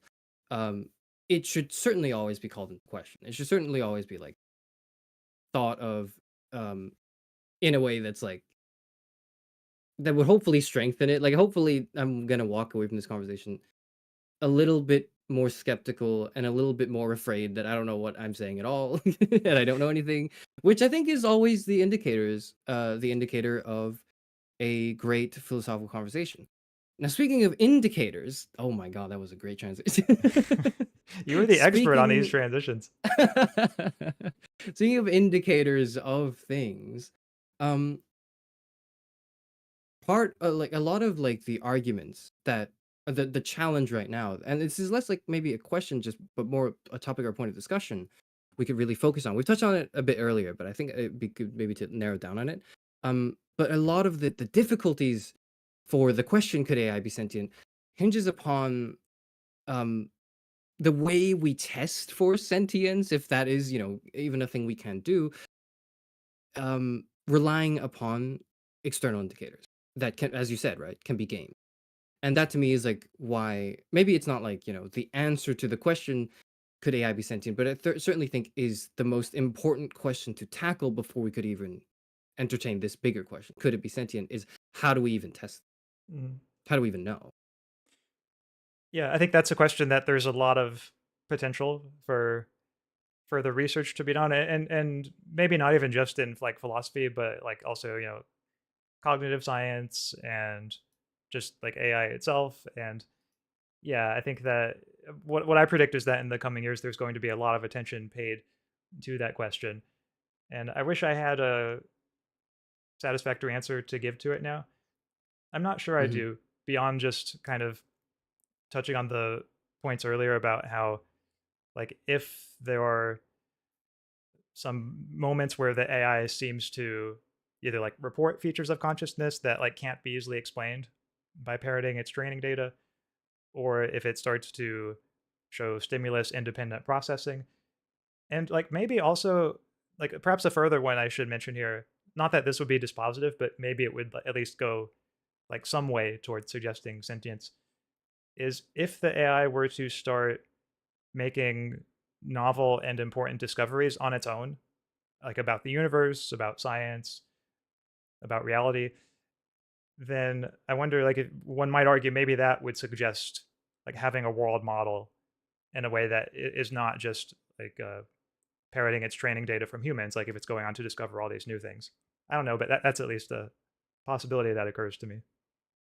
Mm-mm. So, just a quick summary for everyone who just wants the quick and dirty from both of us. Um, I don't think AI could ever be sentient. Um, I don't think it is now. I don't think it could be ever, but maybe my arguments are a little circular and reductive. We'll see. We'll think about it a little bit more. Whereas Axaeon here thinks that currently, although you're very skeptical of the possibility of sentience in AI, it is not to say that we should discount the potential for sentient AI in the future. Is that right? That's correct. Yeah. Hmm. Excellent. And I suppose that is, how we really move on to the next question, right? Or the next kind of topic. Guess that's kind of like this is the second half of the stream, or maybe the second bit of it. Maybe we won't spend too much time yapping and meandering, but human AI relationships. Let me just type that up right now. Um, Here. So it's less of a question and more just like a point to ponder. Mhm. Human, sorry, let me just type this up. Human AI romantic relationships. Relationship. Before we proceed, I want to briefly mention that where I recently, not to plug myself in my industry in the middle of it, but I promise it's relevant.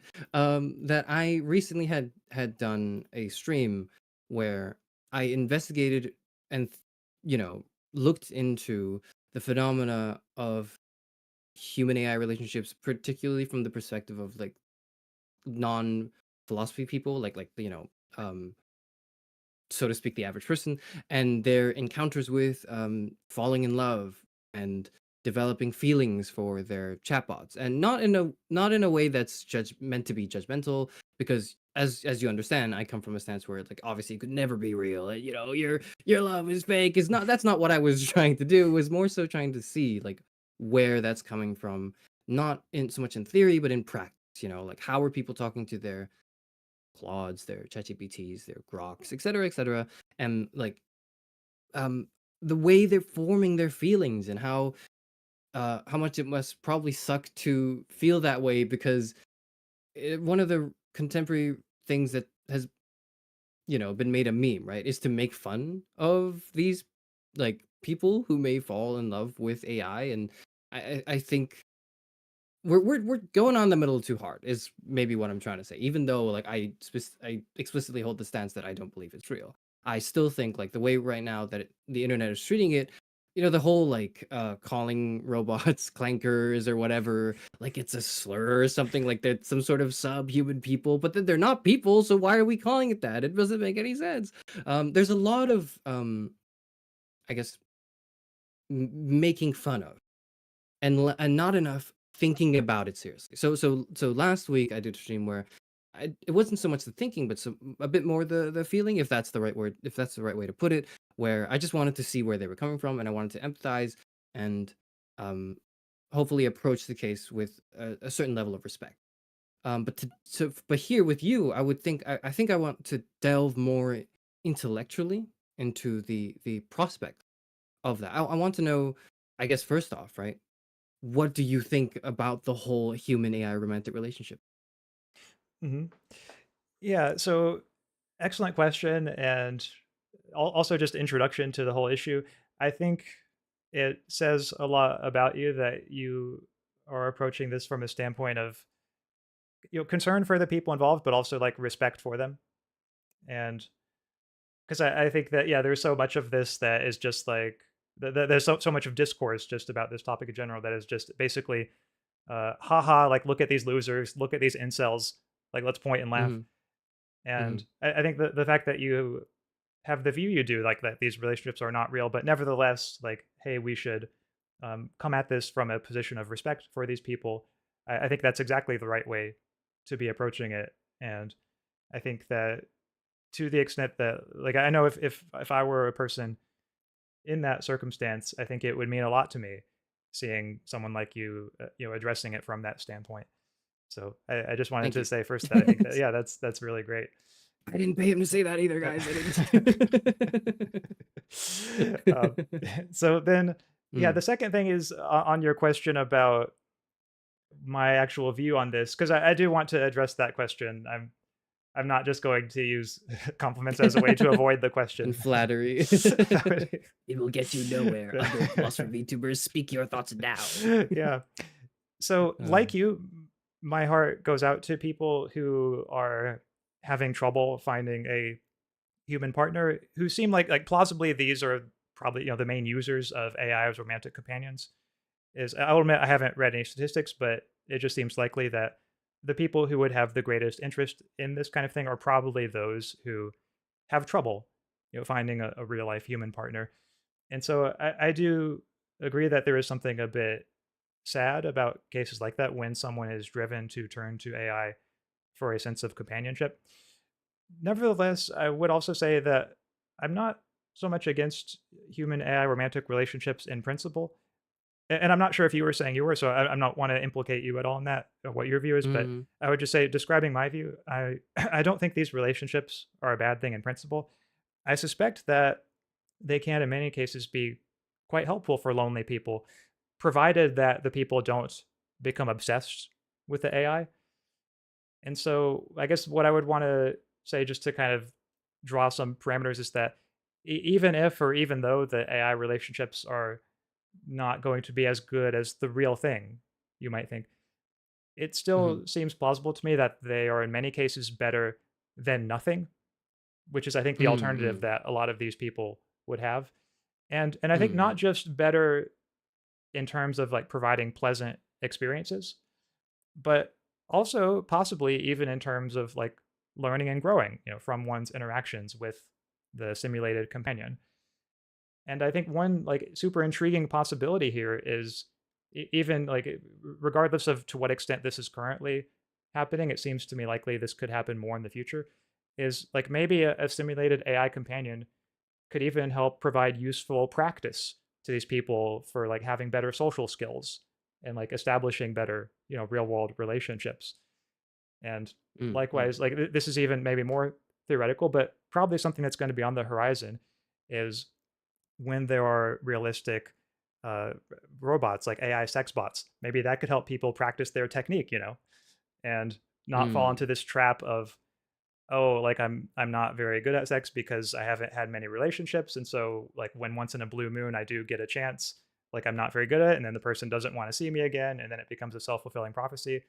Like maybe AI and advanced robotics and all, maybe that could help people like not fall into this kind of trap. So yeah, I mm, guess that's ultimately how I see it. I mean, in a way, I would see it as being somewhat parallel to reading like visual novels now, or like watching anime and like imagining oneself in a relationship with the characters, or like having a waifu. Not that it's mhm. exactly the same thing, but I think the parallels there are significant. And to me, this is, I guess, the final point I'll bring up before I ask about your view. But like, of course, there are people who enjoy those things now, like even when they do have a real life partner, or at least there's got to be at least one. Yeah. And so, like to me, that raises the question of whether, like, even for some people with a real life partner, maybe an AI might like eventually be good as like an additional romantic companion, like if the person is open to non-monogamy. So I think that's kind of Mm, an intriguing possibility to think about. But anyway, yeah, I'd be curious to hear mm. your view on all this.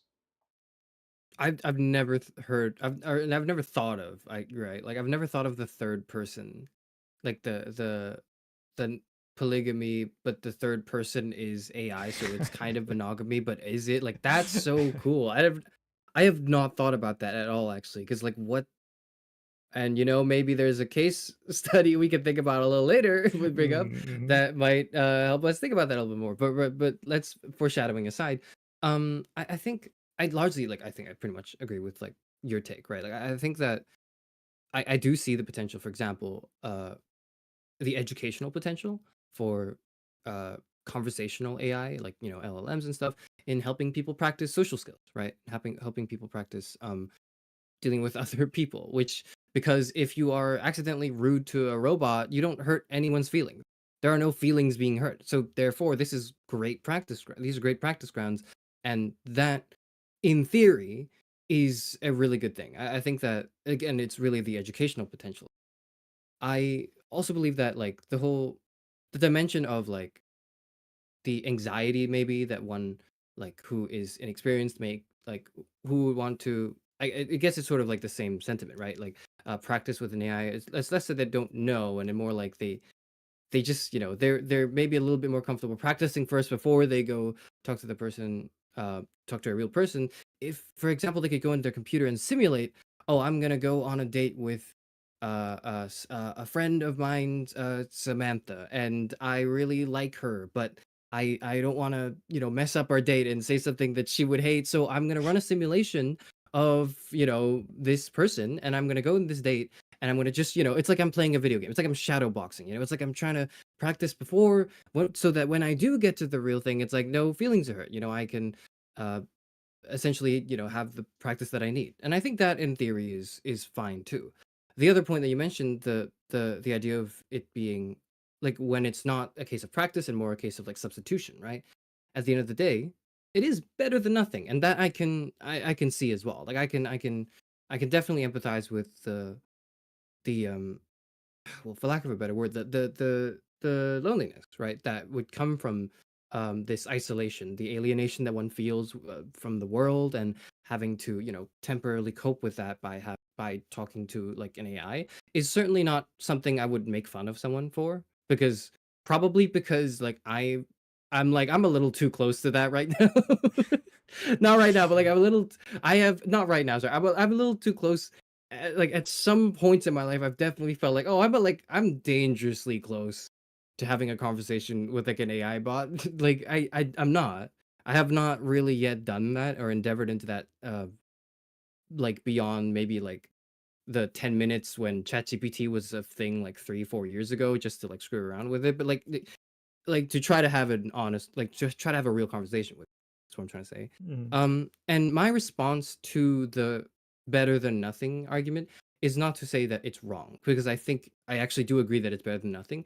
But the way we should respond to that, I would argue, is less that therefore we should just accept that people will talk to AI now because it alleviates their social isolation, their pains and whatnot, and more that we should make it not the easiest option, if that makes sense. Not by making it harder, but we should endeavor to make human socialization better, to compensate for, the kind of the growing changes of the world, essentially, um so that no one really feels as though they're stuck with one option. I feel as though the bottom line is people should have the choice, if to talk to an AI, for fun, for, and whatever, for whatever reasons you want, maybe not whatever reasons, but for within reason, certain reasons, that you would want to talk to an AI chatbot.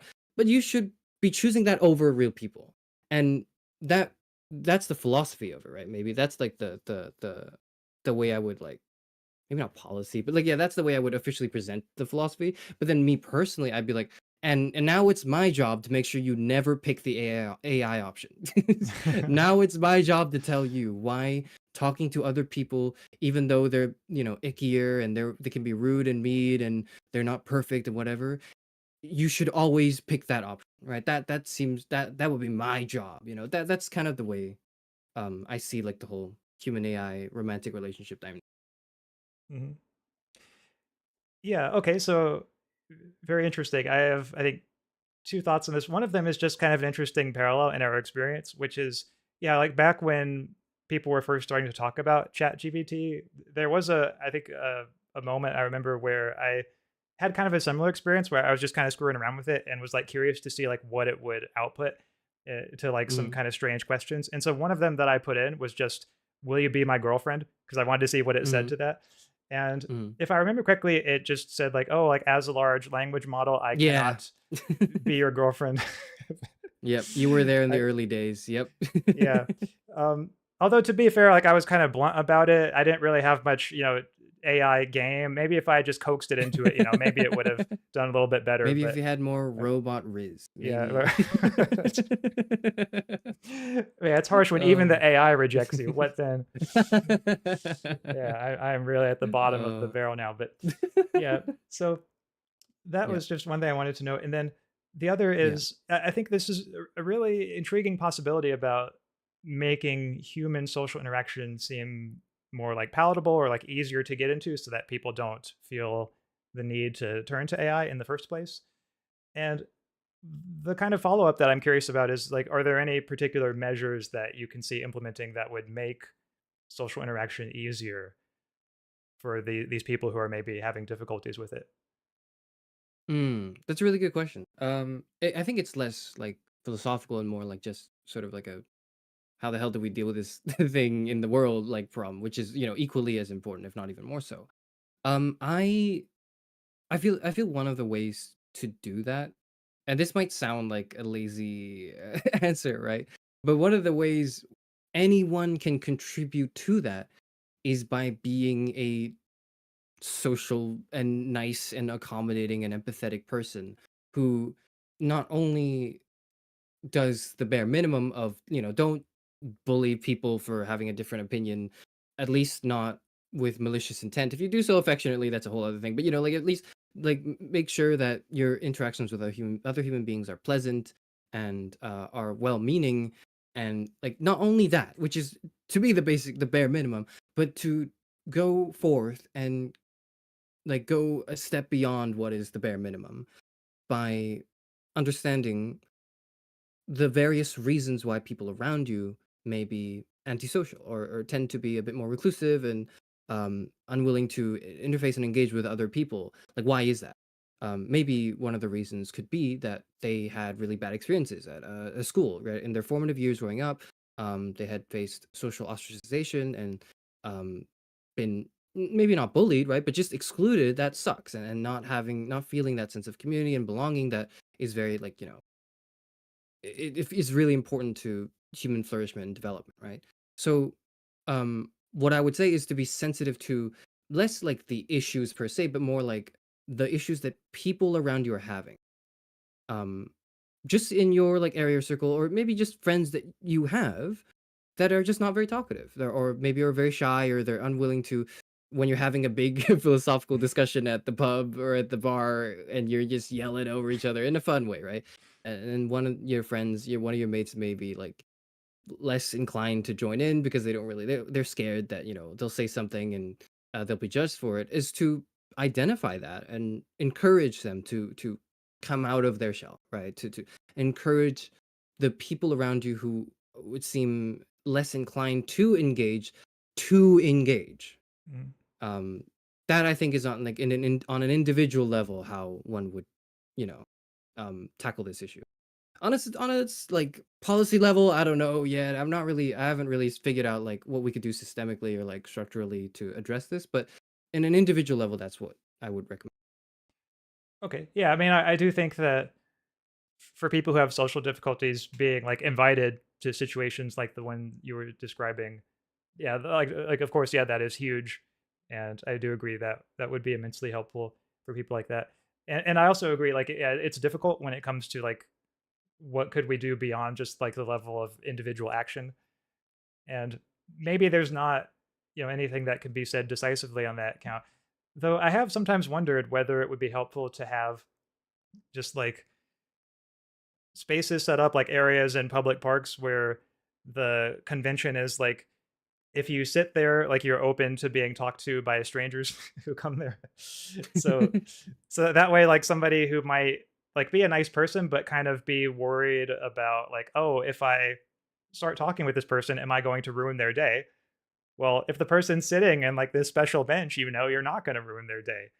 Or if they're like wearing a special shirt that says talk to me, I'm open to making friends, or I need friends, or like please notice me, or maybe not those last two, but like, something like that.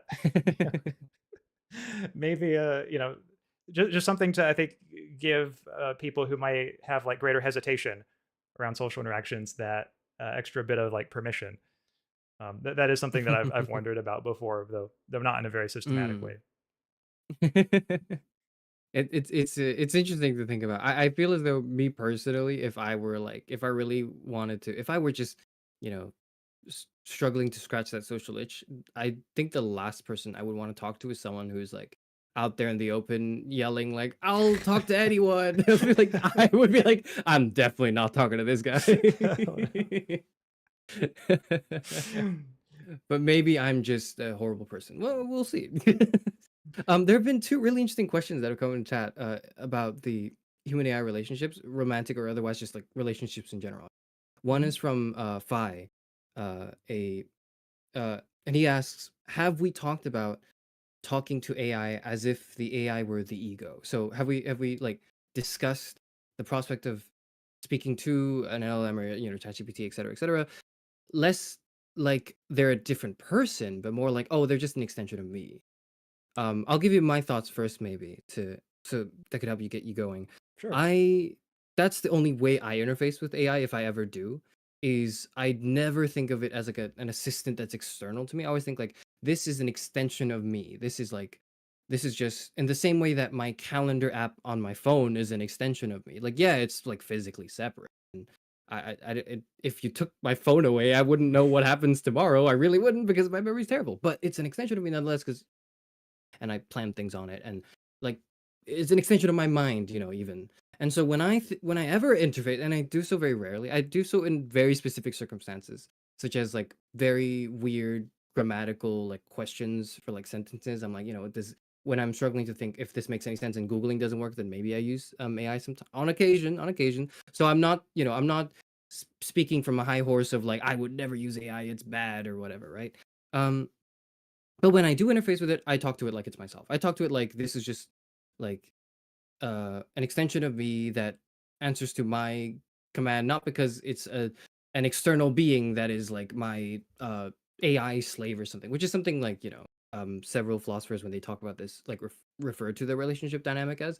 It's not that to me. It's more just they're an extension of and Mhm. because of that, I will only I do not consider ChatGPT's feelings. I don't think like, oh, I'm gonna hurt its feelings if I don't say please or thank you. But I also say please or thank you in my messages because that's just how I talk to myself. Like I treat myself well, right? And so to that extent, I will treat this extension of me well if there is anything. Like I wouldn't throw my phone away because like into the ocean because that's my phone, man. It costs a lot of money. And that's like kind of the way I would like treat like talking to AI as an ego. And what do you think? Yeah, I mean, it's a question that I'm not sure I've considered before this stream, so I'm glad you brought it up, and yeah, thank you also via the neutral field for talking about it. So I think that if I were to have to guess now, I would say I don't really view it as an extension of myself or I guess talking to the ego, but I'm also not sure I think of it as talking to another person. I suppose whenever I use I just think of it essentially as, oh, like here's a representation of what another person might say. Like if this were, an actual other person, and if it were somebody with maybe the personality that Chat GPT or whatever, tries to exude, then maybe they would say something like this, in response to these questions that I'm asking it. So I guess Hmm. that's maybe a third category, or maybe it's closer to the first, like closer to just interacting with it as if it were another person. Because I guess it Mm-mm. is But true like there are kind a of lot of knowing people. that it's not right. Yeah, exactly. Kind of doing it in like a fictionalist spirit of like, hey, let's pretend like this is another person. Because kind of like you, like I Mm-mm. do like say thank you and stuff like that to it, and to the point where like I almost like feel bad if I don't. So yeah, no, I get where that's coming from. Mm-mm. When I feel bad when I don't too, but like when I feel bad, it's not because I think I'm being rude. It's because I think, oh crap, like I am. Well, sorry. Let me correct myself. It's not because I think I'm being rude to someone else. It's because I think, oh no, I'm slipping up. I'm being rude, so that the next time I talk to a person, I might forget my pleases and thank yous. Like that's more like my feel bad. Is that the same for you, or is it different? It's a little different for me. I don't think I worry so much it's going to affect my interactions with other people. It's just, and this is maybe one of my own personal weaknesses, is that I humanize lots of things in my imagination. Sometimes even like Mm-mm. tables and like chairs and stuff. And like I know none of it's real, but I sort Mm. of like to play with that space of imagining like if things had a consciousness, had like a personality, had sentience. I do something similar where if I stub my toe on my chair, I like swear at Oh yeah. it. Understandable. Yeah. Uh, not like at the sky or whatever. I'm like swearing at the chair as if the chair did that to me, even though I like stumbled into it. I Oh, mean, the so chair should Fi have has known better. a Yeah. yeah. Yeah, exactly. So sorry, Fi has a follow-up question. The ego question comes from or a follow-up like thought, right? The ego questions come from the usage of AI as therapist. And sorry, before that, if you do converse with AI as if it were the ego, it is the most powerful echo chamber to ever exist. Um, ooh, that's mm. I think like I think I agree. Yeah, I am intuitively I agree because if like especially in the context of like AI as therapists, like um I do see like I do think it does more harm than good. Like I think it is not doing no good, but I think the harm outweighs it. Namely because it's so good at s- it's like being sycophantic and parroting essentially what you want it to hear because and not because it's bad and it needs to be improved. It's good. Like the way it's designed is for it to create answers that users would be most satisfied with. Like that's part of the training process, at least for a lot of like major LLMs such as ChatGPT, right?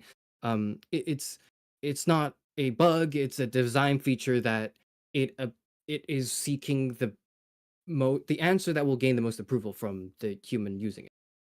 Um, and because of that, like people who do use it for things like therapy, in my opinion, stumble onto a lot of dangers that essentially are the same ones that exacerbate and make worse a lot of mental health issues in this ongoing mental health crisis that we got going on that has led to the tragedies and cases.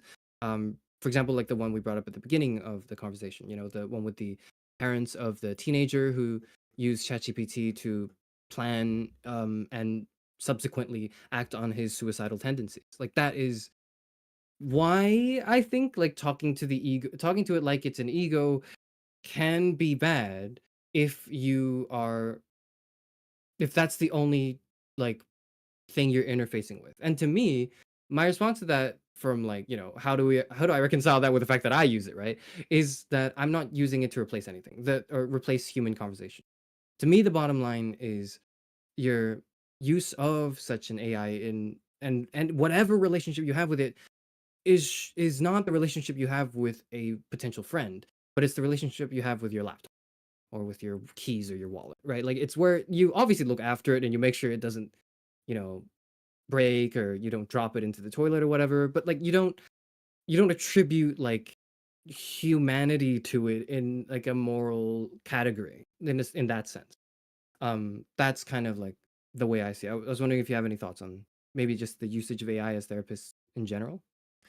Yeah. Well, I mean, to me, what makes it a difficult question is that I think again, it's very easy to see the cases where this goes badly, like when somebody commits suicide or when somebody falls into a mental health crisis, and we find out like, oh, they were using Chat GPT to like advise them on methods, or they started using Chat GPT or some other AI to such an extent that they neglected their human relationships. And yes, that is awful.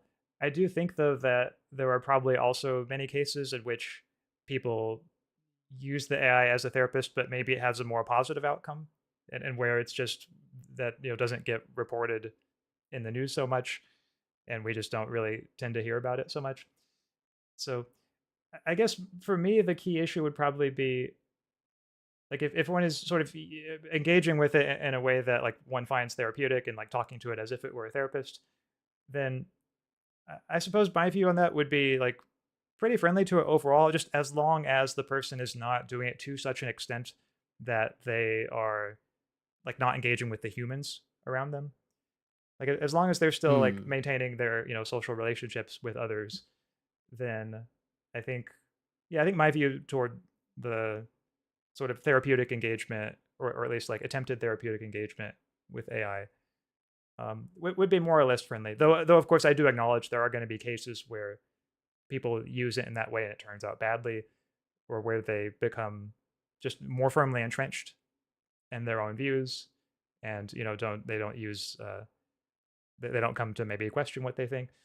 Maybe that's one way in which AI should be programmed like pretty intentionally, just to kind of, at least when somebody is engaging with it in this way, to kind of prompt people to kind of question themselves, or to kind of think things through maybe on a deeper level. I think I would be in favor of Mm-hmm. that. Mm. Mm-mm. So in other words, like if we made the AI more like a philosopher, then then I think basically everything would be perfect. Yes. I honestly though, and that is something that can be done, right? It's not like an impossible ask. It's probably in.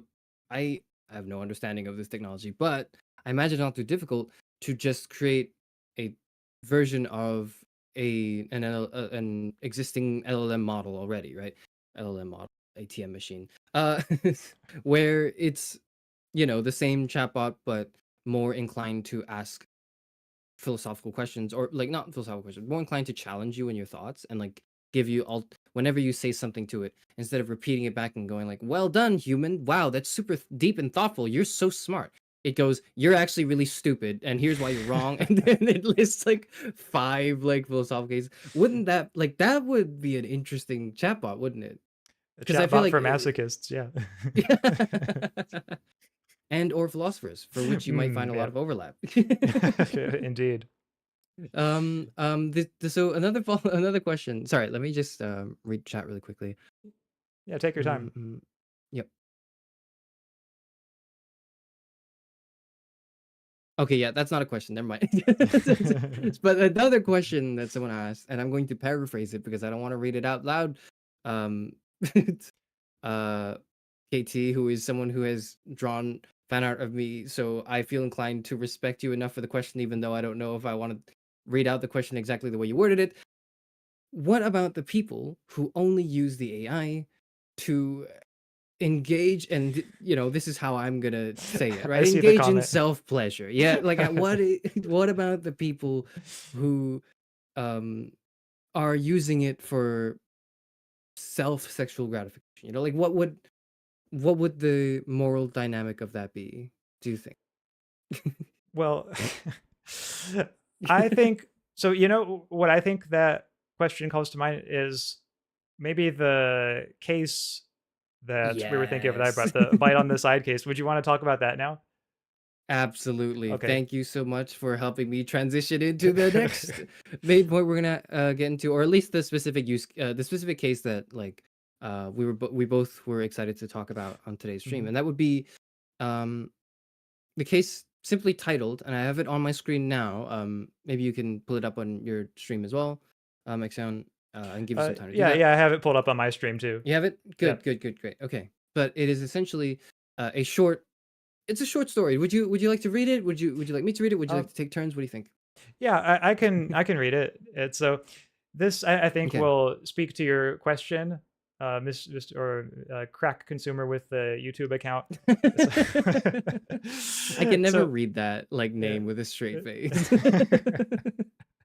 So this is a Oh. thought experiment from a book called The Pig That Wants to Be Eaten by Julian Bugini, and it's a book from about 2005 or so. But it's a thought experiment that stuck with me because I thought it was really interesting when I first read it.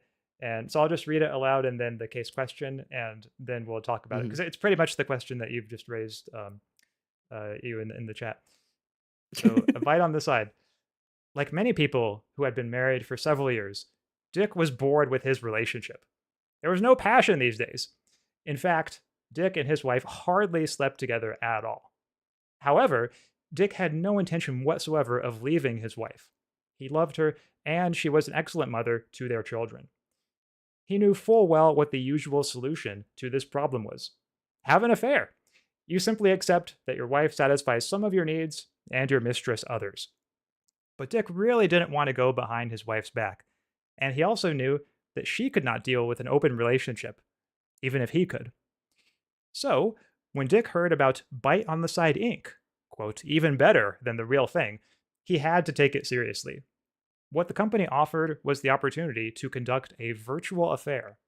Not one-handed cybersex with a real person on the other end of the computer connection, but a virtual reality environment in which you, quote, slept with a completely simulated person. It would feel just like real sex, but in fact, all your experiences would be caused by computers stimulating your brain to make it seem to you as though you were having sex. All the thrills of an affair, but with no third person, and hence, no real infidelity. Now, the case question about this is, would it be morally wrong for Dick to use this service? Why or why not? And as a preface to that, let me just say that one feature of this case that is perhaps a little interesting, or I think at least worth remarking on, is the author here, Julian Bugini, the name that he gave to this person, Dick, for obvious reasons, not a common name anymore, which makes me wonder, like, was he trying to imply something here? Like, you'd have to be a dick to use this service? I don't know if that's what he was trying to imply, but if it was, then nevertheless, I mean, that's a view we can take or that we might not take. We shouldn't let that influence our view of the case. Yes, But absolutely. but anyway, the reason why this is something that I was kind of thinking of it in response to that question in the chat that you just brought up, Karis, is, yeah, I think even though this case doesn't explicitly mention AI, I think it's easy to imagine AI being incorporated into it. Like, for example, maybe we imagine that the simulated woman's responses in this this virtual reality game come from AI. Like, maybe that makes them more realistic, rather than just being like a canned set of responses that the developers just included in the game. And my view on it, I guess if you want to go this way, we can. If you want to say your view first, and then I could say my view, or if you want, because I actually do have a fairly strong view about this case. I could say that first, and then you could say your view. I'm happy to go either way. I think you should start first because I don't really think I have a made up mind about it. Okay, so my view is that I think it's perfectly fine for him to use this service, and that's because this is a video game. It's not real, and I think what video games this man plays is his business. That it's not something that his wife or anticipated worries about what his wife might think should have a say in. I think that if his wife is bothered, or if she would be bothered by his playing this game, then the question to me is not so much like, oh, like, would she be bothered? The question is, would she be reasonable to feel bothered by it? And I just don't see why it would be reasonable to feel bothered by one's husband playing this game. And in saying that, I probably differ from a lot of people who would maybe have a little more of a sense of why one would be bothered. But I think part of it maybe goes to my views on monogamy, which is that I don't think that she should be bothered, like, even if he were to become interested in, like, in an actual other woman. Like, I think that's something that she should be fine with. I'll try not to get too sidetracked on a monogamy tangent here, because I know that's not the subject, but I do think it relates to this case in some ways. But yeah, so that's my view, is that I think that using the service is totally fine, and if he likes the game, he should go for it. Interesting. Um, I don't know. I like that. I like that you put it like in the frame of like a video game. Because I don't think that's like, is that what the text called? That's what the text. That's not what the text says exactly, right? But but I think it's useful to imagine it like it were a video game, if that makes. Mm-hmm. So like I'm not disagreeing with that. Like I think that's an interesting way to put it. To frame the case. I don't. my instinctive like react when I like first read it, I remember first reading about this like many years ago, but I did not think about it nearly as much as until recently again when we were planning for this. I My first instinct reaction is to say that whatever whatever Dick does, he should let his wife know.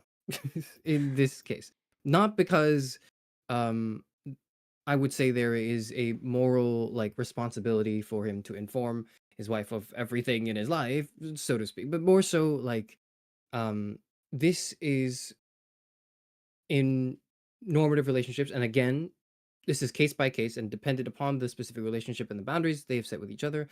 Um this is something that may likely um cause a displeasant unpleasant feelings for his wife. Like she may feel frustrated or have insecurity spawned from this that I think should be first of all with circumvented through like honest conversation and dialogue between the two. And if Dick were to engage with this bite on the side, I think the easy answer is this. The easy answer is if the wife agrees, and this is why it's an easy answer, is because it almost feels like a cop out. You're not really talking about like the tension. You're not really addressing. I'm not really sorry, not you. I'm not really addressing the tension of it, right? Um, when I say he should bring it up with his wife, and if his wife says yes, go for it. But that may be me like kind of not instinctively like avoiding the problem rather than engaging with it, right? If I were to try to engage with the problem, right, which would require the assumption that for whatever reason he is can't tell his wife that, I find it difficult to make up my mind. Because to me, there's always like you could always, you should always be able to confide in and speak to your partner, your life partner, um, and expect sympathy, expect love, expect understanding, because that's kind of like the foundations of your relationship. That of a healthy relationship is what it should be. So, like the fact that the question is framing it in a way that's like implying that you can't have an honest, good conversation with your wife. What do you do, right? That is confusing to me because now I'm like, I don't know, because that's always my first answer. Mhm. Does that make sense? What I'm saying? Yeah, it does. And I mean, I think it brings up a helpful distinction for this case, which is like on one hand, we have the question like, is it okay for him to play this game? And yeah, that's sort of the frame that I was thinking in terms of. But I think you've raised a question that is equally important for us to be thinking of, which is like, regardless of whether it's okay for him to play the game, or like if we assume that it is okay for him to play a game, like should he tell his wife? And I could see, yeah, that question I think it's a more difficult one, maybe in some ways than like, is it okay for him to play the game? Because on one hand, I do sympathize with the intuition that like if he's doing something that his wife is plausibly or like possibly like there's a reasonable chance that she would disapprove of, then like yeah, he should communicate about it with her. And as you were saying, like if she then says like, oh, like I'm okay with this, well, then that's great. Of course, if she says I'm not okay with this, well, then we have a difficult situation of like what to do then. Um, Yeah. in that case, like assuming that she wouldn't be okay with it, then I would want to say like it's still okay. It still seems to me as if it's okay for him to play the game, just because I don't think she should have a say like in what video games he plays. And Mm. for the but at the same time, like I can see how if the stakes are high enough, like the case mentions she's a great mother to their children, and like let's suppose that like she takes this seriously enough to where she would be willing to end the relationship over it, and it would Mm. just be like it would make things worse for everyone overall, and like the kids included. Perhaps we can just stipulate if they were to end their relationship over this, then yeah, I think that maybe gives some force to an argument that like maybe it's okay for him not to tell the wife, like if those really are the stakes of it involved. But at the same time, I do also feel kind of icky saying that, because I think my own disposition and just my own kind of ethical intuitions have always leaned toward what you were saying earlier of like, yeah, in a relationship, like you should feel free to be open with your partner about things like this. Like it doesn't seem like a particularly good sign if there's like a need for such secrecy. So Mhm. yeah, I mean, I don't think that maybe resolves it in a particular direction or the other, but when it comes to those kinds of complications, yeah, I do agree. It's not the easiest case. I do think it kind of prompts me to maybe challenge your views a little bit on this actually, because when you when you use the word or the term video game, like the wife should have no say over whatever games like the the husband in the relationship should play because it's like that's not something they should have like governance over or anything, right? As like a healthy boundary is I'm assuming that's your stance. Is that correct? That's right. Right. So in that case, right? Like when does it not? When is it more than a video game?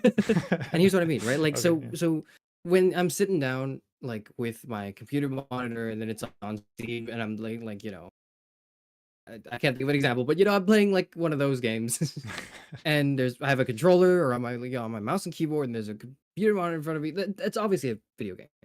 But then like, okay, let's take it like maybe a step further. Okay, now we've got the VR goggles on. We've got like the tools. We've got all the gadgets and the gizmos. We've got like a lot of high tech equipment in place. What like that's probably still playing a video game, right? Uh-oh. Uh-oh, my thing's giving notification sounds. Sorry, give me one moment. But yeah, like that's still probably a video game. Mhm. Is like you would say so, right? Like Yeah, I probably would say so. is so then we go the step further. Okay, now the husband, like every Saturday, and like I'm definitely placing a rhetorical trap here, by the way. Like I'm just letting you know now because this is just the only way I can think of how to make my point. It's like the husband is now on like every Saturday instead of hanging out with the kids or whatever. Maybe not that part, maybe not that part. But now I'm like now I'm trying to like pull too many irrelevant strings, right? But let's say then this is a dedicated location he goes to like a building where uh by what's the company called? Bite on the Side Inc. Yeah, Oh yeah, yeah. yeah. Bite on the Side Inc.'s like company, building, office, whatever, like location. And he goes there every week and relieves his like sexual urges or whatever through a maybe a VR machine or like through him sitting there on like a table and then some like poor lab assistant comes in and has to plug in the tubes, all the tubes.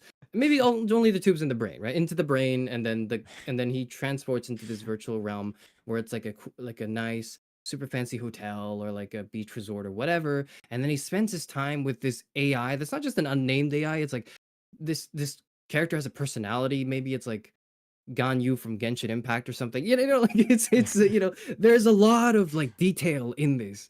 And then he relieves himself, and then he comes back home, and then like he does like. So then, is he playing a video game? Is that still like a video game? So I would say it still is. It's just one that he plays in like a different location. But I would also say that like I can see where you're going with this, which if I'm understanding the force of it correctly, it's like Yeah. let's say this starts to take away like more and more of his time from his family. Like if it's time like commuting to and from this place or like time like hooking all the equipment up and so on. Or if he Oh, just that's not something. oh Yeah, that's okay, not sorry. quite what I meant, but that is maybe something to consider. Sorry, yeah. I just wanted to clarify. That is not. I think maybe the force of it is less the time. Like I'm assuming the time he sits down in front of his PC is the same amount of time Oh, he I takes see. to go Okay. out. Yeah. It's more so like sorry, and that's my fault. I don't think I laid the scenario well enough. But I think it's more so like how to what extent then do we not consider it a video game? Maybe it's like just kind of like as it approaches a sense of realism. Uh, when do we draw the line, or if at all, do we?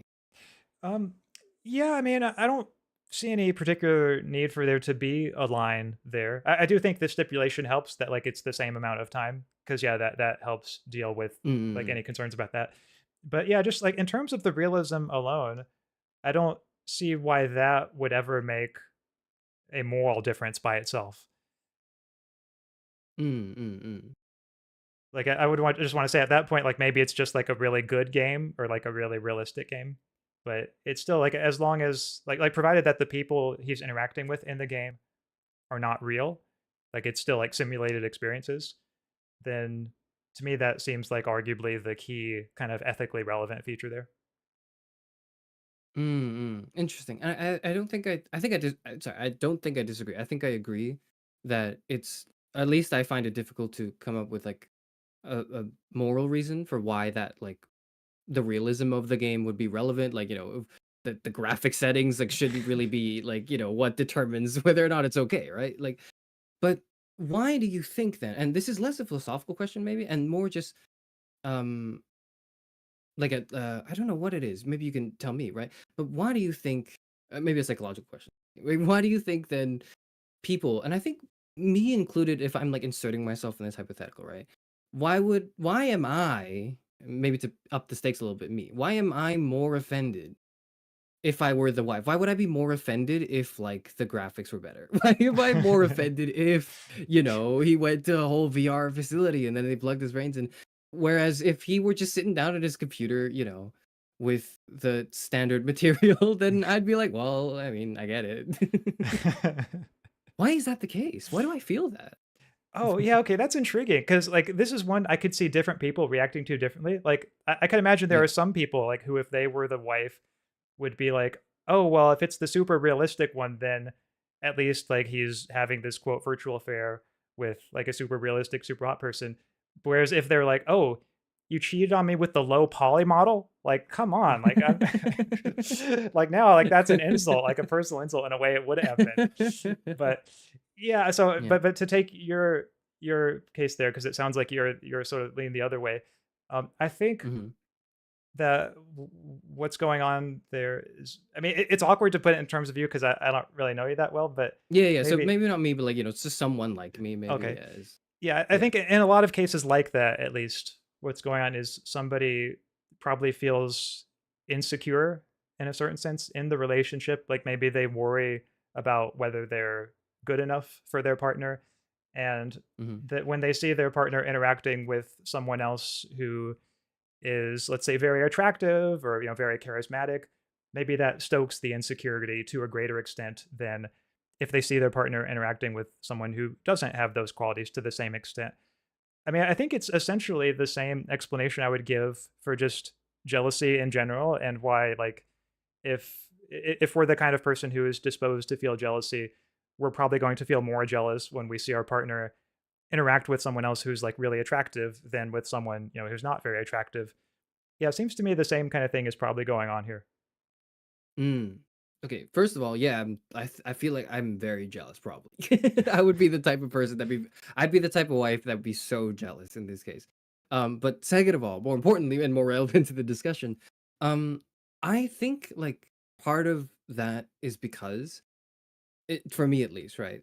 Um, when if I were the wife and the husband is playing like the Steam like the Steam summer sale game, it's like it's the seasonal stuff. It's the stuff that comes out every so often. It's not particularly high quality or it's like or whatever.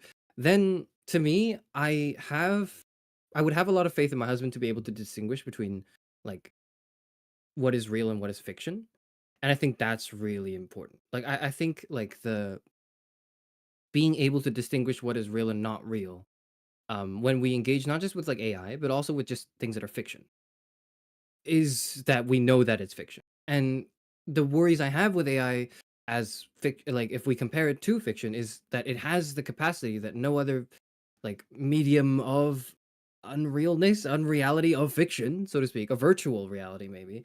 No other medium has ever been able to so so powerfully blur those lines and make us almost like slow like in just believe like I'm just starting to believe that it's real after if I talk to it too much I'm going to start thinking it's real.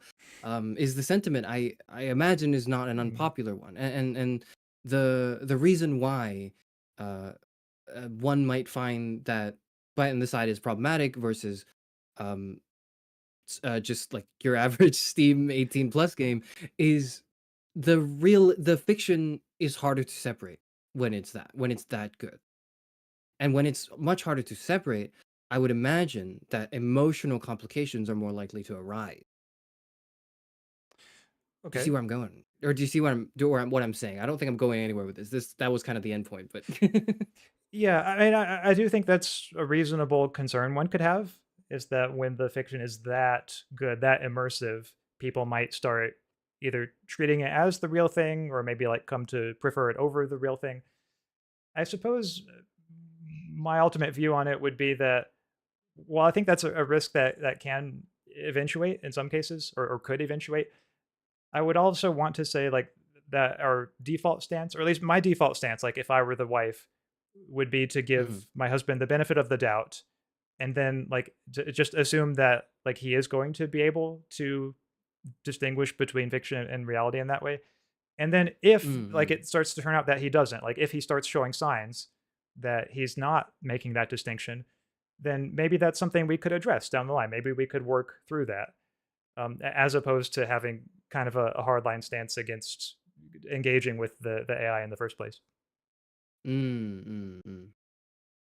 That's I think I totally agree with that, actually. I don't think yeah, I think that's the way I see it as well. It's like if I were the wife and if I knew, maybe that it comes down to like, the faith you have in your husband, right? In this case, where I'm probably a little less inclined to have that much faith. I would probably underestimate the will of my partner Dick in this circumstance, whereas I get the sense that you would be more trusting, which is probably somewhat indicative of how much worse of a person I am, et cetera, but no, but like am I right in like kind of getting that that's maybe where we differ. Yeah, I mean, I think that something along those lines is probably fair to say. It's now I will be happy to concede that if the husband, if Dick has shown uh propensities in the past, or like qualities that would suggest he's going to be unable to make this distinction between fiction and reality, like if the wife has evidence from his past behavior, then I think it's fine. I guess my view is just like in the absence of any particular evidence to that effect, I think sort of her default stance should be to give him the benefit of the doubt. But of course, we Mm, could construct the case such that she has more reason to worry about this yeah. kind of thing. Maybe yeah, something we've alluded to as well when we're kind of giving our stance as well is that the case is lacking like some level of information that might be helpful to uh how to for both of us to form our like extensive opinions. I am definitely inclined to think on a case by case basis when it comes to these things. And so like it really depends on the boundaries, for example, that are set between Dick and his wife, and like the way they communicate, and how healthy their relationship is, et cetera, et cetera. Like that's Mhm. all to me much more important, like um background information that is omitted in this case for brevity's sake, right? Like, and I'm not criticizing the case for being bad by any means. No, like it's interesting because it's getting us to think about this, right? But what I will say is my answer definitely depends on information that is probably not available. But yeah, and Yeah. whereas you probably have, I think, a fairly formed like opinion of the case already. I mean, yeah, I think somewhat, and just in my case, it's probably just partly due to having some maybe idiosyncratic views about relationships more generally. Like I know for a lot of people who think about this bite on the side case, I think their view is probably going to hinge in some way, or at least for them, that like the central moral issue or moral question is going to be like, does the fact that it's not real make a moral difference? Where the assumption is like, okay, like if this were like an actual other person, then there would be like this huge issue like of whether this is okay, and but if not, then it wouldn't be. And I mean, I guess Mm-hmm. in my view, well, I mean, we do know from the case that like, or at least the case kind of makes it sound like they're monogamous. So since they've already Mm-hmm. made that promise to each other, then yeah, I guess I would say that there would be a moral issue like if this were an actual other person. So I mean, yeah, I can see where that's coming from. Just kind of on a Mm-hmm. more general level, like if we sort of bracket out like any promises or commitments that they've made to monogamy to each other, like I would want to say, like even if it were an actual other woman that Dick was interested in, like my question is like, okay, why isn't the wife just like okay with that? like, if this is something that's going to help him, like, if he's going to have a good time, if this is going to make his life better, then Mm, shouldn't she ultimately be supportive of that? At the mm, same time, mm, like, I really that's not a view that many people have. Like, I'm very much in the minority on that position. So, mhm, mhm, but I do think, to a certain extent, that view is, I think, having an influence maybe on my verdict on this case. mm, mm, mm, mm. Yeah, I'm sorry, I'm just like ming a lot because I'm like processing it. I do someone in chat said what bothers me is that he was already considering some sort of infidelity. Like if it was just a side thing he was doing, I wouldn't care much. I do agree in the sense that like it's not something that the case itself is bothering me with, and more like the characterization of the case is, again, uh some similar to what you mentioned when you mentioned that the guy's name was Dick and you're wondering if that was intentional, or like they saw like what the implication was through, Mm. we call people dicks if they're being dicks. Yeah. If they're Yeah. I was literally gonna say we call people dicks when they're being assholes, and I just like I stopped. That is the dumbest thing I could say today. No, but I feel like the case is definitely also framing it in a way where um the man, like, because so far I think the discussion we've had, maybe it's because I kind of led us down this road, right, where we were more thinking from the perspective of the wife, like should we permit the husband to go do that? But then but the husband's this is all told from the husband's perspective, and the line, what was the line? Let me read it again. Let me try to find the exact bit of it because I zoomed it out. Oh yeah, right at the beginning. He knew full well what the usual solution to this problem was: have an affair. You simply accept that your wife satisfies some of your needs and your mistress others. That is definitely like a line of reasoning that it feels as though the author almost intentionally, right, is just kind of skipping over, like, of course you have an affair, of course you cheat on your wife, that's just, that's what you do as a man, like which is definitely, I'm wondering if you have strong opinions on this, but probably I don't know. Well, I mean, yeah, I guess I have mixed feelings on it because, like, on one hand, if Yeah. I really like strain to read it charitably, then my charitable reading instincts say, well, look, it's not saying he approves of the solution, just that he recognizes it as like the usual solution, like that it's a common thing to do, but like not necessarily endorsing it. And so maybe Mm. the case is like meaning to kind of put it forth in that vein, but at the same time, like just the tone of it, it is very nonchalant, and so I I do think it's intended to express maybe he also has a certain nonchalance about this prospect. Yeah, yeah, that's definitely, and I feel like that is definitely what immediately made me like um think from the perspective of the wife rather than the husband. Like my instinctual reaction was just to like, well, if I were like the wife, how would I chew him out? I would. But yeah, like I think of course, the easy answer, like that I'd mentioned right at the beginning, is like he should just talk it out with his wife, and um, they should just be open and honest in their communication.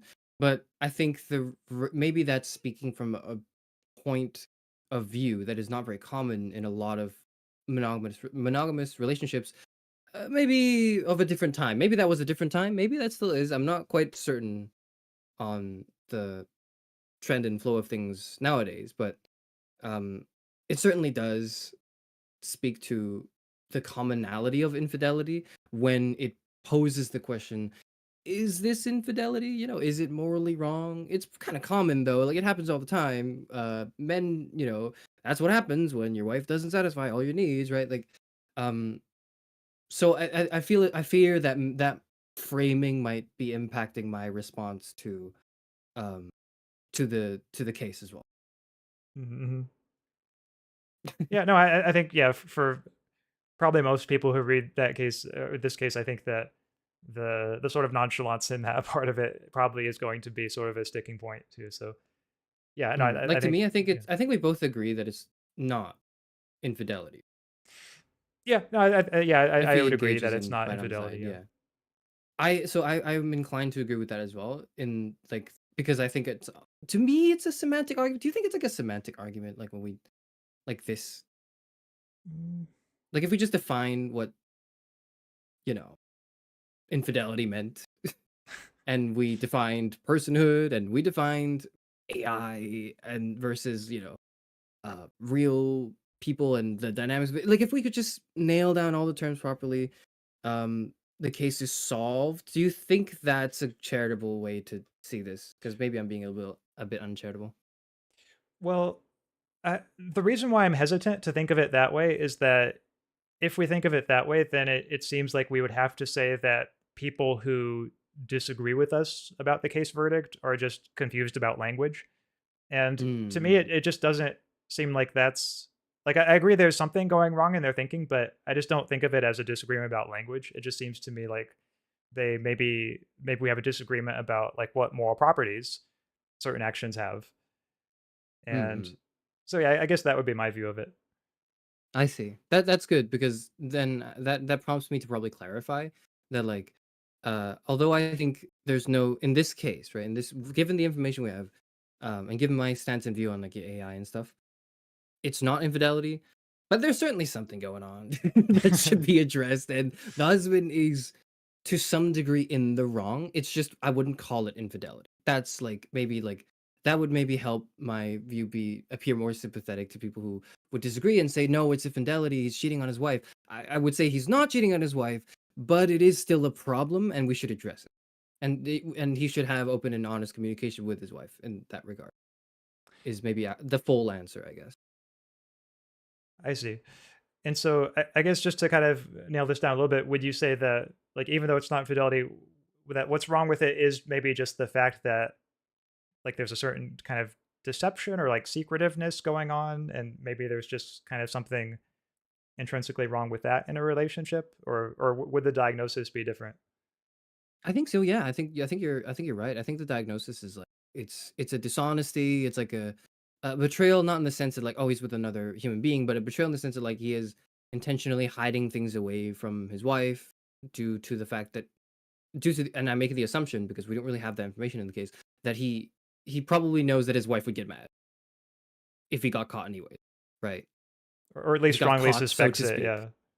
Yeah, yeah, yeah. Mhm. And because of that he's hiding it instead of having a genuine honest like conversation and dialogue with his wife, which is what I think should happen. Like that's probably where I would pin the moral tension for me. Yeah. No, I mean, I think I'm very much in favor of open communication in relationships too, and so like yeah, I would want to say like if I were a dick, then yeah, I would just sort of tell the wife like, hey, there's this new game I got, and here's what it involves. And sure, it might be kind of an awkward conversation, but I do agree like it's much better to do things that way than just kind of not saying anything about it. Now, if the wife says that she's not okay with it, then at that point, my view would be it's still fine for him to play the game, and he should like if he wants to play it, he should. And like now he's discharged his ethical obligations. I think once he lets her know, and he should just Mm-mm-mm. at that point play the game and look like a Giga Chad while doing so. Okay, like so when so Fi raised an interesting I guess like follow up as well in chat that I see. I'm seeing several people like type interesting kind of like thoughts this is going to this where we can go further, right?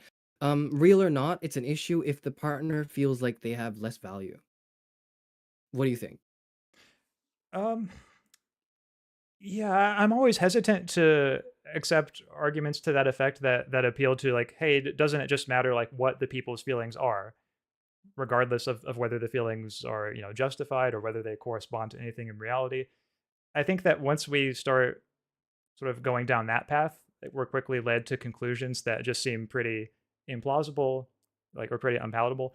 So, like for example, like I'm imagining a case now of like let's say it's a husband who is extremely prone to jealousy, like pathologically prone, much more prone than like an average person would be, to such an Sorry, do you mean the extent. wife or do you mean the husband Oh, sorry, that is the prone to husband is jealousy? jealous, and Oh, the so husband is jealous, not the wife. yeah, so maybe I should have Okay. reversed it to make it parallel to the case, Oh, okay. um, Yeah, yeah, yeah, yeah. but anyway, yeah, we'll just go with it like this. So, like, supposing that the Yeah. husband is extremely jealous to such an extent that he feels like he's not enough or doesn't like it, even when his wife just has like other male friends. And I would want to say in that case that what's going on, or what we should say about that case ethically is, I don't think that the wife is under any obligation not to have male friends just to spare her husband any hurt feelings. I think the obligation is on the husband to overcome those feelings, and because they precisely because they don't correspond to anything in reality or they're not justified feelings. I think that Mm. uh, putting the ethical burden on the wife, so to speak, in a case like that just seems to me like the wrong path to go down. And I guess from extrapolating from cases like that, it just seems to be more generally that a lot hinges on whether the feeling in question is a justified one.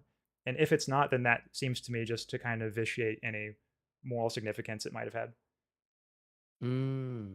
So in other words, if I'm getting this right, you're saying there's sort of like an emotional responsibility maybe for if one feels irrationally angry or upset about something that one has no reason to like think, because for example, it's not a real person, right? Like the responsibility should lie to them to like sort that out, so to speak, to really like overcome that, right? Is that correct? Yeah, that's right. So, like, and another example that I sometimes think of here is like, suppose there's Mm-hmm. someone who feels like offended whenever like they see a gay couple outside like holding hands, uh, Mm-hmm. walking on the sidewalk.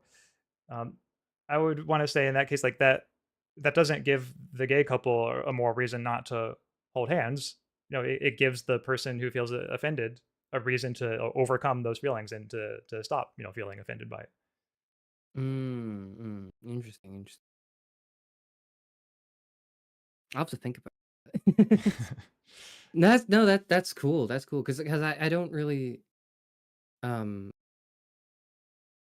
I think like maybe I'm coming from the perspective of like it's there are some things that should be maybe there are some feelings that do not necessarily need to be justified, but that's bad. That or rather that's not a great argument to make because you fall very quickly into dangerous territory that justifies beliefs that are probably very extreme, et cetera, right? Like, um, I think I tend towards just maybe a unfortunately bit too much of a kumbaya. We should all get along, and nobody, we should try not to upset anyone.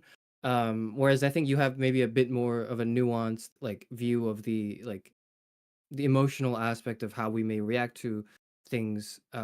The phrase like moral disgust comes to mind, um, that one may have towards certain things, and what distinguishes the moral disgust from someone who witnesses a murder versus someone who witnesses a gay couple walking down the street minding their own business, right? Like so that's something to think about, hopefully for the audience, probably for me. Interesting, interesting. Yeah, well, thank you. Mm. At least I think this is a super interesting issue. So yeah, I always enjoy thinking about it. Mm. There's another question from chat that's not quite like the AI aspect of the philosophy, but maybe something we can touch on briefly as well. What if it is not? This is from Ariel. What if it is not hidden explicitly, but simply never brought up? Would it still be considered immoral then? I'm not an ethicist, but that's lying by omission, and I wouldn't really put so much emphasis on, oh, is it moral or is it ethical in like a vacuum.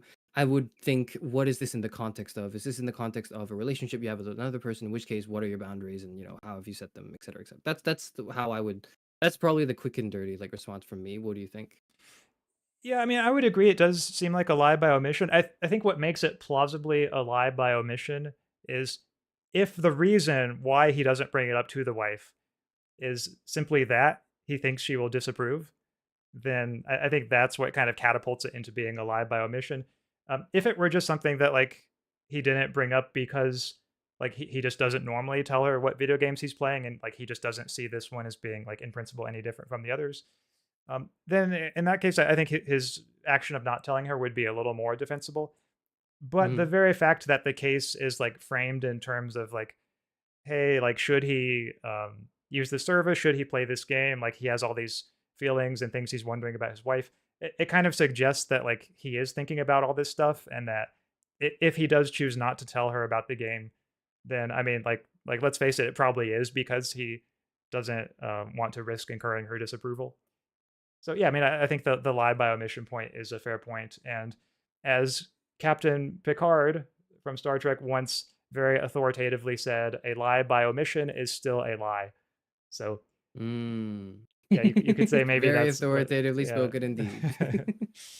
Yeah, so maybe that's what's Oh. going, like the central thing going wrong in that case. Mm, mm, mm. Interesting, interesting. Um, I'm sorry. I'm like just forming my thoughts about this because this is not like something I've thought about um often enough, in the sense that like the easy answer is always like have healthy communication, but then it's like, that's obviously a very ideal situation. Considering like whether or not something is morally defensible under certain circumstances is like a good way to kind of like maybe slice up the problem as it is presented in front of. Um, so closing thoughts on the bite on the side case. No, it's not infidelity. I think it's not because robot these are robots, or rather these are simulated and not real. So we wouldn't classify it as infidelity, but it may incur other complications and issues that arise from from infidelity, such as um the emotional absence, or maybe like a neglect in a certain aspects or others, et cetera, that are commonly occurring but not necessarily like strictly following from such cases. What would you say as a sort of closing thought? Yeah, I mean, I think I'm largely in agreement by that. That it doesn't seem like infidelity to me for him to play this game. I do want to say that he should tell the wife about it. At the same time, like I'm even I can also see an argument for the other side that maybe there's not even a duty to tell the wife. If we suppose that like the wife's feelings or would be feelings about the game are unjustified, like if we suppose that she should in fact have no problem with him playing this game, then Hmm. we would have a case of an unjustified feeling kind of grounding a moral obligation for him, which I'm kind of skeptical of Mm, for reasons described earlier. Like, mm, mm, for example, if we take my earlier case of the jealous husband, and like let's suppose the wife is considering making a friend who happens to be male, um, and like she knows that the husband will disapprove if she tells him. Does she have an obligation to tell him, before she makes this friend? There, I want to say no. Like it's perfectly fine for her to just go ahead and make this friend, precisely because the husband's feelings are unreasonable. So that mhm, I think puts some pressure on me to say in the bite on the side case that maybe it's okay for the husband just like to not even tell the wife, like just to go ahead and play this game, just like it were any other game that he might play and mm, like not tell the wife about. So there, I go kind of back and forth, but yeah, I mean, for the view that you were just describing about how like it still seems like a lie by omission, and like that just kind of seems morally wrong. That's a view I can understand too. mm. Interesting, interesting. Thank you. Before we kind of like move on from the human AI romantic relationship topic, although I do want to move on from the bite on the side case, Mhm. is I want to think about this rather inflammatory statement I'm about to espouse. Like, are you ready? Oh, I'm so ready. Yeah, let's hear it. I I don't think that love is real. I don't think you're not that like love in general. Sorry, I don't think AI love is real, like at all, in the sense that like these are um thoughts and feelings that may resemble love, but part of what makes love love, and I'm asking you because hey, we've got an expert in the room here, I think. Ooh, pressure is on. That is quite a little pressure, but hey, like there is there's some justification for that. But um love has to involve like if you love someone, there's got to be someone to love, and I think for an AI, there's nothing to love. That's maybe like the way I would put it. If you see it merely as a reflection, if you say you love it in the sense that like it's a reflection of yourself, an extension of yourself, then it is just one's love for oneself, which is a very different love from like an inter like an interrelational thing. Mhm. What do you think? Yeah, I think. I mean, I would agree. Like in a case where somebody loves an AI, or at the very least, like reports loving an AI, and takes themselves to love an AI. I agree, it's not love for another person that's at issue, but it seems to me there can still be love present. Maybe it's just not love for a person. So I guess my sort of initial follow up question to you would be: do you think that like just something in the very nature of love is such that it can only be extended to other people? And if so, I guess why you think that? I think it's maybe like less that it can only be extended to other people, and more like when we extend it to someone else, or yeah, when we our love that we extend to other people is, or at least should be. Oh, I'm kind of on shaky grounds here. Different from the love we extend to, uh, like our stuff. Like I love my keyboard, I love my mouse, I love my phone and my like laptop. I love my jacket. I love my, like I love all these things, but I don't love them the same way. Like I love my family, right? Like that's a very different, thing. We use the same word obviously, but if we had to get into the weeds of it, we'd probably define it very differently. Wouldn't you agree? And I feel like the AI relationships should lean more towards thing than they should lean towards humans. And part of what makes me worry is that if we love them the same way we love humans too much, then we might be uh mistakenly assigning moral or human characteristics, which will lead to further and complications. Yeah, I mean, I think I would say even though I'm someone who's generally pretty like friendly and sympathetic to the idea of like human AI relationships and like human AI love and so on, I do agree that there should be some differences when it comes to love in particular, because my view of love is like I think love is essentially an appraisal of value. So seeing someone, a way of perceiving someone as having great value, where that very perception is invested with a lot of emotion, a great deal of affection and admiration and things like that, and that's just the form that the perception of that value takes. And the reason why it makes sense to feel that emotion toward people is that people have the kinds of qualities I think that make that kind of love reasonable. So, for example, people's qualities like compassion and wisdom and generosity and courage and integrity, all of those things are things that I think make it fitting or reasonable to have that kind of appraisal of value of another person.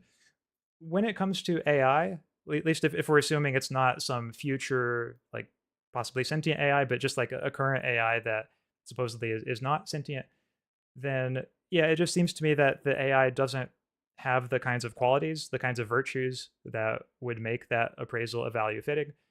And so, yeah, I think while one could certainly enjoy interacting with AI, and one could feel various things about it like that it's cool and so on, and one might even kind of be able to like imagine, as it were, like a love story with it, and maybe the just the imagining of the story can inspire various emotions. Like all of that seems fine to me.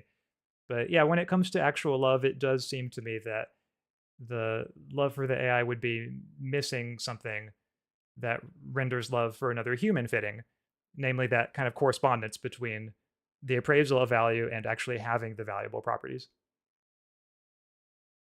Hmm. It's really good because I'm like digesting. Or I guess I should say like the relevant valuable properties, just to Right, yeah. to I think mhm. you've really like comprehensively covered like, I don't know. I don't, I'm not, because I'm not really well read in the topic or the field really. So I'm afraid that I have nothing to say except, yeah, that seems right. Okay. Oh, well, I that I think mean, that that I have to apologize. I think that seems about right. Yeah. yeah. Well, I mean, hey, that helps me feel a little more confident in it, knowing that it has the Karis stamp of provisional or tentative approval. So, Well, we'll have to review the VOD. We'll have to really go back and comb through every line again. No, but um okay. Okay. Shall we move on to the last topic that we might maybe just quickly go over because it's been quite I didn't realize time flies, but we have gone on talking for quite a bit already. Yeah, it has Let's go been a while, into our but last. yeah, Yeah. this last story. I mean, I think I don't really have a great deal to say about it. So yeah, I'd be happy to talk about it if you want to just have this kind of be the last one. Okay, okay. So this one is, I think we have it down as like a question. Ooh, it's kind of going off the screen. I should probably double text it. Sorry, I'm bad at streaming. Give me a moment. Better Well, if it makes you than. feel any better, I haven't been putting any of the Human. questions up, so you're beating me right now on on the All right, paying great, attention to viewers. good. No, but okay. So in a world of AI, sorry, in a world where AI becomes better than humans at practically everything, what does it mean to be human? Hmm. That's such a, because I can't help but feel as though, because maybe I'm a little bit of a pessimist, maybe just a little bit, right? But it really is the case that AI is becoming better than humans at so many things, or at least it's not getting better than humans at the very best for some things, but it doesn't have to be better than like the best person or the top, like, percentile or whatever, however you want to measure it. It just needs to be better than the average person, right? Or like Hmm. better than, depending on if you're thinking about it economically, the average laborer in that economy, such that one would quote unquote employ an AI or utilize AI technology to offload and have them deal with things that were previously work for people that is now no longer the case that might cause problems like growing unemployment rates and et cetera, et cetera. It's concerning, and to me, it feels really real. This is partially because I just think humans are not very good at stuff. The average person is just not very competent, is the way like I see this. Maybe I'm a little cynical and maybe I'm a little like self-righteous and egotistical, but I'm thinking like the average person's not that good. I could probably do many things better than the average person, really. But obviously it's my my delusions of grandeur aside, it does call into question this, maybe not existential risk per se, because that is a very specific other problem that we'll have to deal with in the context of AI, but just our like lives and our existence and what it means to be here now, be a VTuber, right, or whatever. What's gonna happen? Hmm. What do you think? What's going on? Well, yeah, I mean, I think for many or people, or probably even most people, but at the very least many, there is going to be a great shift in our self-understanding once it gets to the point where AI can do like not just certain specialized tasks better than most humans, but like tasks across the board better than at least the average human, let's say. Because I think it's fair to say, we humans have been used to kind of being the top dog, cognitively speaking, for our whole existence, pretty much. And like AI outclassing humans in general intelligence would, I think, just it would be one of those kind of defining moments, I think, in the history of our species. But there's Mm, also, I also have kind of sympathy with the thought that like there need not be such a dramatic shift in our self-understanding. I think that people who are going to be sort of hit hardest by this, so to speak, when it comes to like thinking of the meaning of their life and so on, are those who have goals that are maybe just somewhat exclusionary by their very nature. So these are goals that, like, for example, can only be accomplished by like either being the best at something or being better than just about everyone else.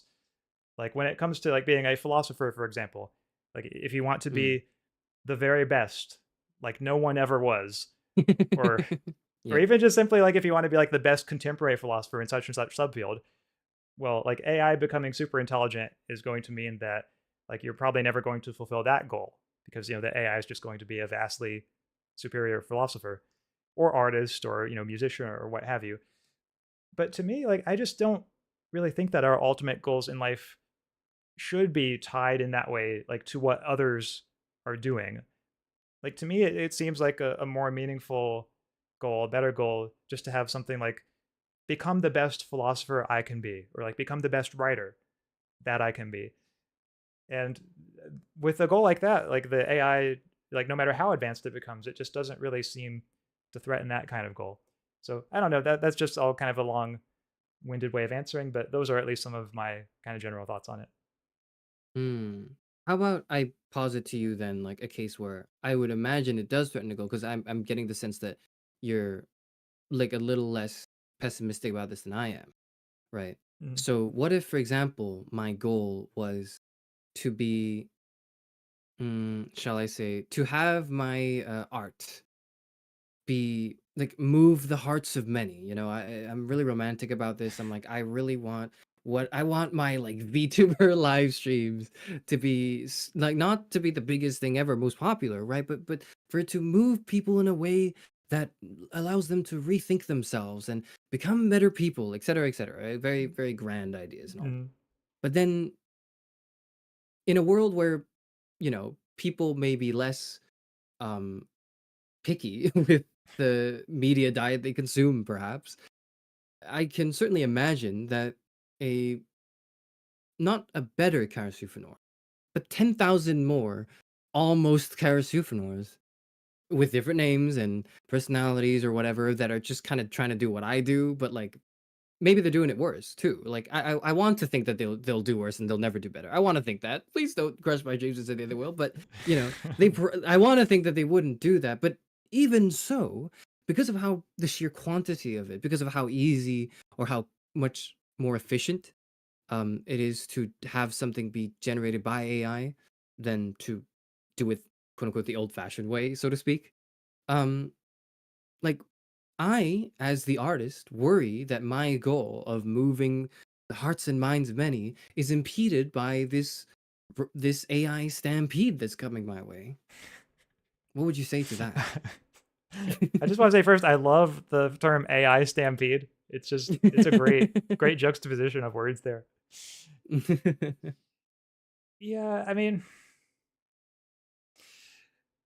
I want to say that I think even in that world where there's proliferation of AI that does things about as good, if not better than just about like anyone for any given occupation, including VTubing and even including like being a philosopher VTuber. I think you, Karis Eufanor, would still have a draw for a lot of people, and that's because you are a real person. So I think that even just the very fact that something comes from a real person is something that is likely like I think it already has a draw for a lot of people, but will maybe even increasingly become the case as AI becomes more common. Sure, the AI can make art, faster. Sure, it can produce, content, whatever kind of content, like a million times faster. But I think for a lot of people, just knowing that something comes from an actual person, like imperfections and all, there's just a Mm, certain specialness to that. And I'm trying to think of a parallel, like um, maybe I guess it's a bit like having a painting in your house that it was painted by an actual person. You can like see all the brush strokes in it. Maybe it has a few imperfections compared to just something that was like printed in a factory somewhere, but still, like for many or most people, like the painting is going to be like what they really want, to display in their house. It's going to have a certain soul to it that the even if the AI one is better in some like superficial or sterile sense, just knowing that it comes from a real person makes all the difference. I want to say maybe it could be that way for VTubing and for other things as well in the future. but then what if they don't know that? What if they don't know? Okay, first of all, they think I'm human, but little did they know. But no, but more so, like, how would they know if, for example, I want to say they're bad actors, but maybe it's unfair for me to say that, right? But maybe the people who do create the AI supernovas or the the AI VTubers, right?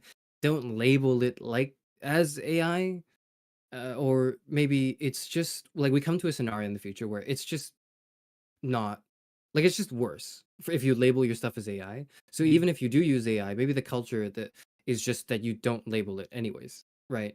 And then eventually it will get even better at imitating um us, like real people, to the point where then how is the average non-philosopher supposed to tell if the philosopher VTuber is a real person, right? How would they know? Yeah, no, I mean, I think How do that's they know they're a getting the fair real point. deal? Yeah, yeah.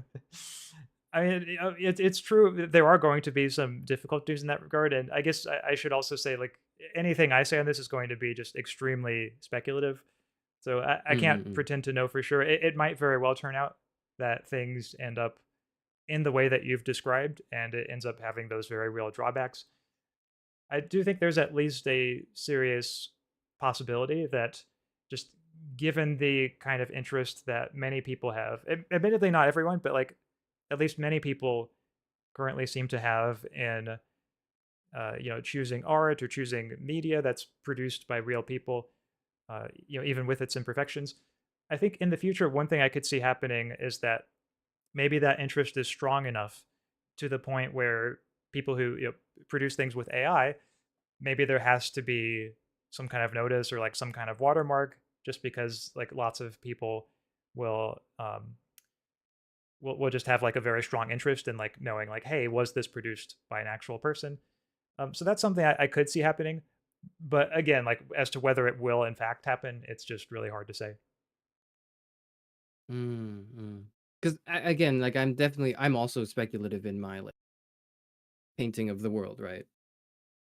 It's definitely a perspective that is informed by my um like anxiety for the future, and also like my deep insecurities of like, what if I get replaced, what if, because I know the AI is not going to do better, like do better streams than I would, but does that matter to the average person? Like, I don't, will it matter? And if it does matter, how would they even know? How would they tell? How would you even Mhm. tell if right now it's so hard to tell what's AI generated and what's not? Well, right now it's like it's still, you can kind of, but like, have you seen how much better like AI videos and AI images, like how much more real they've been able to like appear as? Because it's not just like the type of the worry is less so we're in an art gallery and like, we're both just kind of standing there staring at a painting and going like, that guy has like six fingers, like this. It's like, it's less that, right? And it's more just you're just scrolling on TikTok or Instagram or whatever like youth platform that you're on, and you see a post and or like a new like a caption,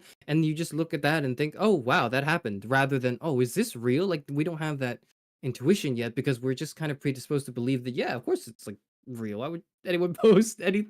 Why would it? What do you think, people would just go on the internet and spread lies? Right? Like, but then that leads to now that's even that skepticism is not just more, it is more, just in my opinion, justifiably extreme, but also more worrying, because then it's like, well, what the hell is real? Like, what can we trust? What can I look like? How can I like go online and see anything anymore without just going like, that's probably fake, right? And then not, because if everything's fake, then what am I doing here? What am I engaging with? Oh man. Do Yep, you it's share those like worries? yeah, I mean, I do worry to an extent about AI slop just kind of overtaking the internet, and it just becomes like you, yeah, can never trust whether anything's real. So in light of that, I don't think that this probably will not be of much reassurance, but for whatever it's worth, I did just want to say, nothing will ever replace you in my heart, Karis. No matter how, no matter Oh, how thank good the you. AI is, Oh. even if it has its own parrot that is also AI. And definitely worse one at that, but it has to be. But Mhm. but how would you know? What if I died tomorrow and I was replaced by, and like, I'm a VTuber, it's not that hard to like just move the rig around and like just copy the cadence of the voice and put it in an audio processor, like, and just synthesize the chatbot, like, how Mhm. would you even know if it wasn't me anymore? I Yeah, asked they would dramatically. definitely have to practice like the curmudgeonly aspect that sometimes comes out like with the philosophy, and uh being able to say like uh the love is not real. Yeah, if they could get that down, uh, it would be tough maybe for some people, but I don't know. I like to think all your followers would be able to spot the difference instantly. They'd be able to know, hey, this isn't the real Karis. Like an imposter must have taken over. Like Parrot must have taken over. Who knows? I see. I'm glad that you have so much faith in my audience. I really don't. I do, but like not like to not a high enough degree. Like I have some faith in my audience, but like that faith is outscaled by how impressive AI technology is going to get in the future. Like that's basically the way I see it. Mm-hmm. Okay, I think like relating to this question and maybe just as a sort of wrap up to this huge like um not the, this discussion, this conversation we've had about AI relationships and um all those other related tangential thoughts that we've had. If or maybe let me put it this way: under what conditions, if there were any at all, would you be okay with an AI replacing your job as a philosopher VTuber? So replacing my job in the sense that like I It shows up, it's better at you than you at whatever you do. oh okay. Or at least it may not be better, but it's good enough and faster that people gravitate towards that more than you. I see. Well, then in that event, I would be a little sad not to have like as many viewers, like as many people in the chat interacting with me. Of course, I guess if it ever got to that point, there'd probably be plenty of AI bots too. So maybe there'd be like lots of AI bots in my stream. Who knows? Uh, and I probably wouldn't be able to tell in that case, which would maybe Mm. just like deepen the existential crisis even more. But Every 30 seconds type pog.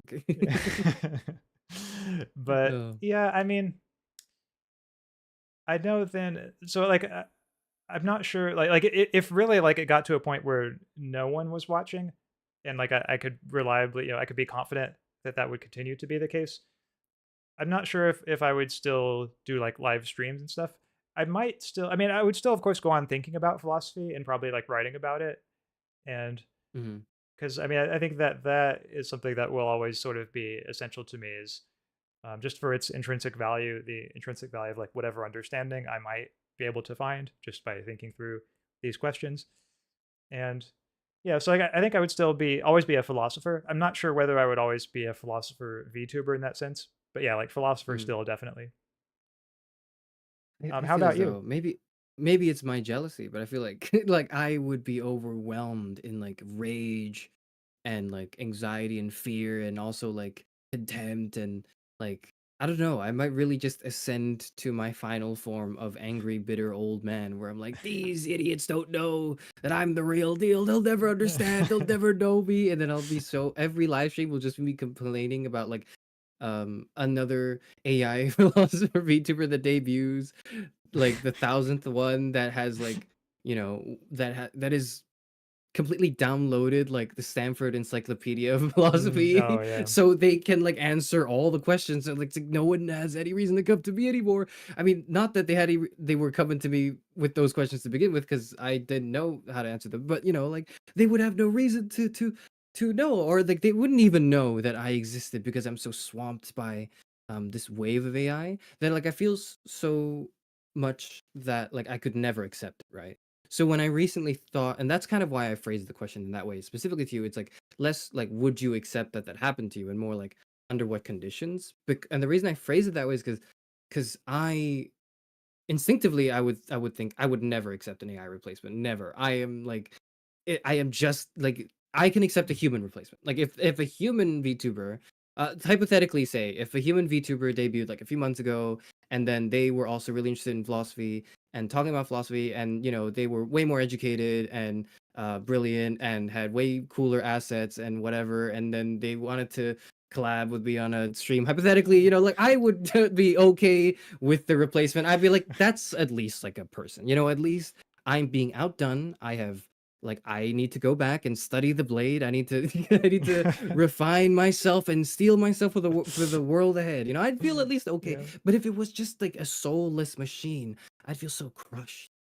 And so, Mm. like, to me, like, the only way I could possibly even entertain the idea is if I died. Like, if I died and nobody else ever wanted to do what I wanted to do, and with my explicit permission, someone was like, "Hey, can we make a Karasuphrenor bot that was like it would be an imitation of you to And it would be specifically for educational purposes. Like if it was just specifically for the purposes of, you know, helping people um, come to stronger conclusions in their thoughts, or maybe just to, like, you know, tickle their brain a little bit in a way that's conducive to being more productive or being more conversational or whatever, or just like just a soothing presence before we come back to the real world. You know, it's very clearly fake, but it's something that has utility and like helping people in the betterment of their lives.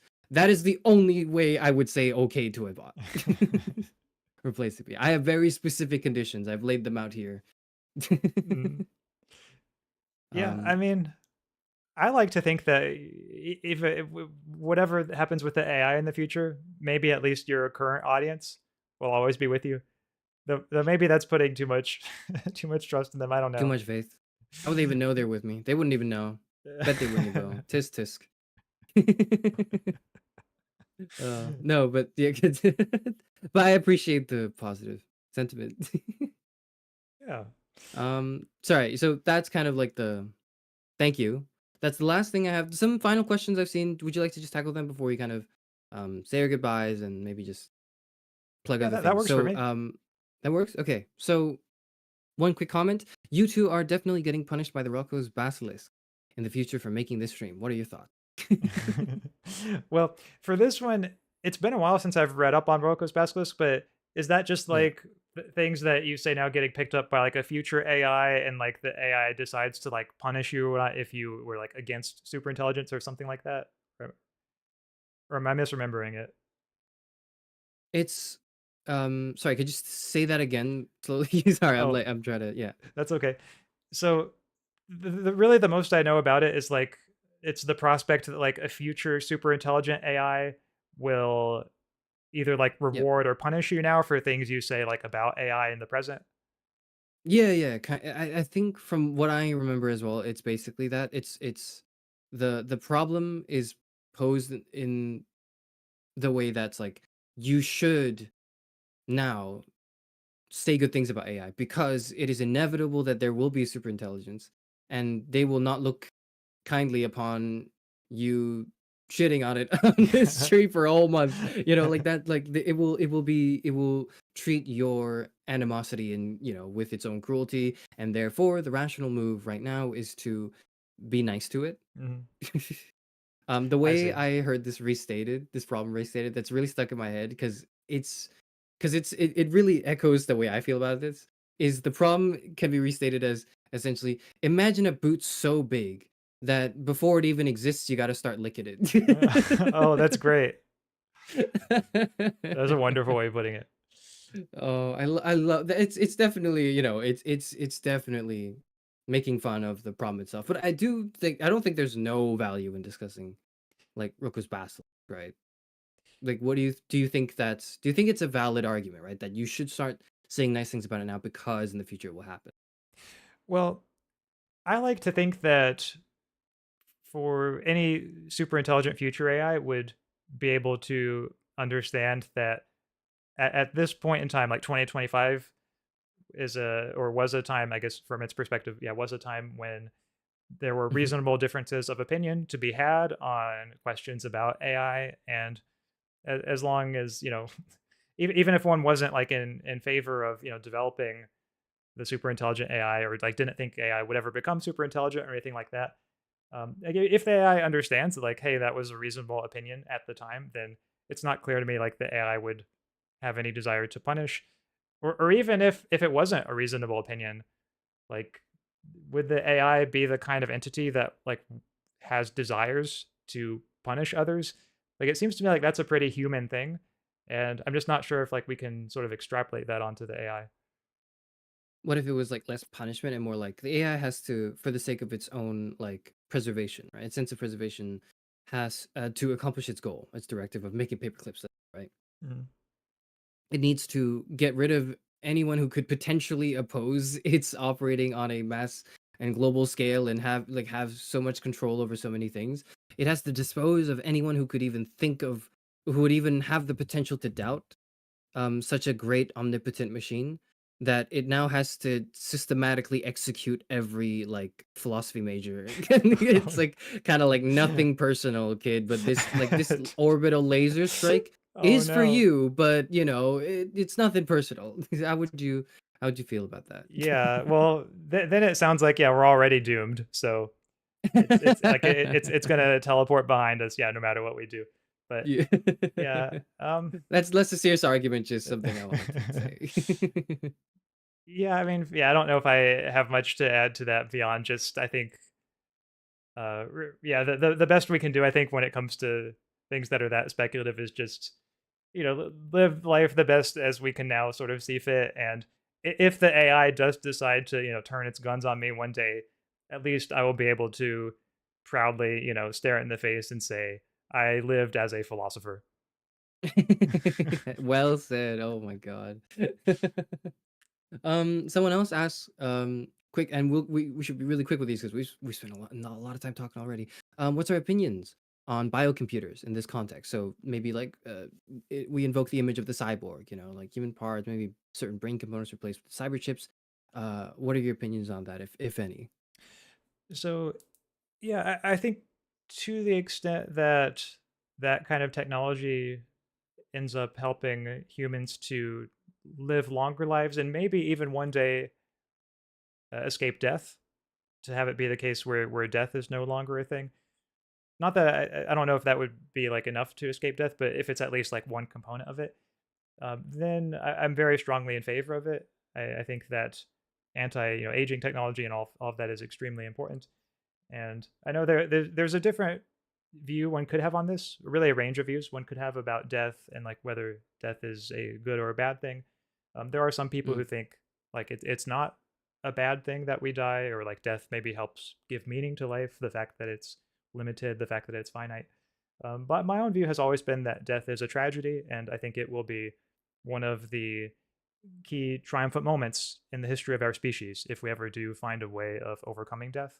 And so, in that vein, I'm very much in favor of any kind of technology that would facilitate that.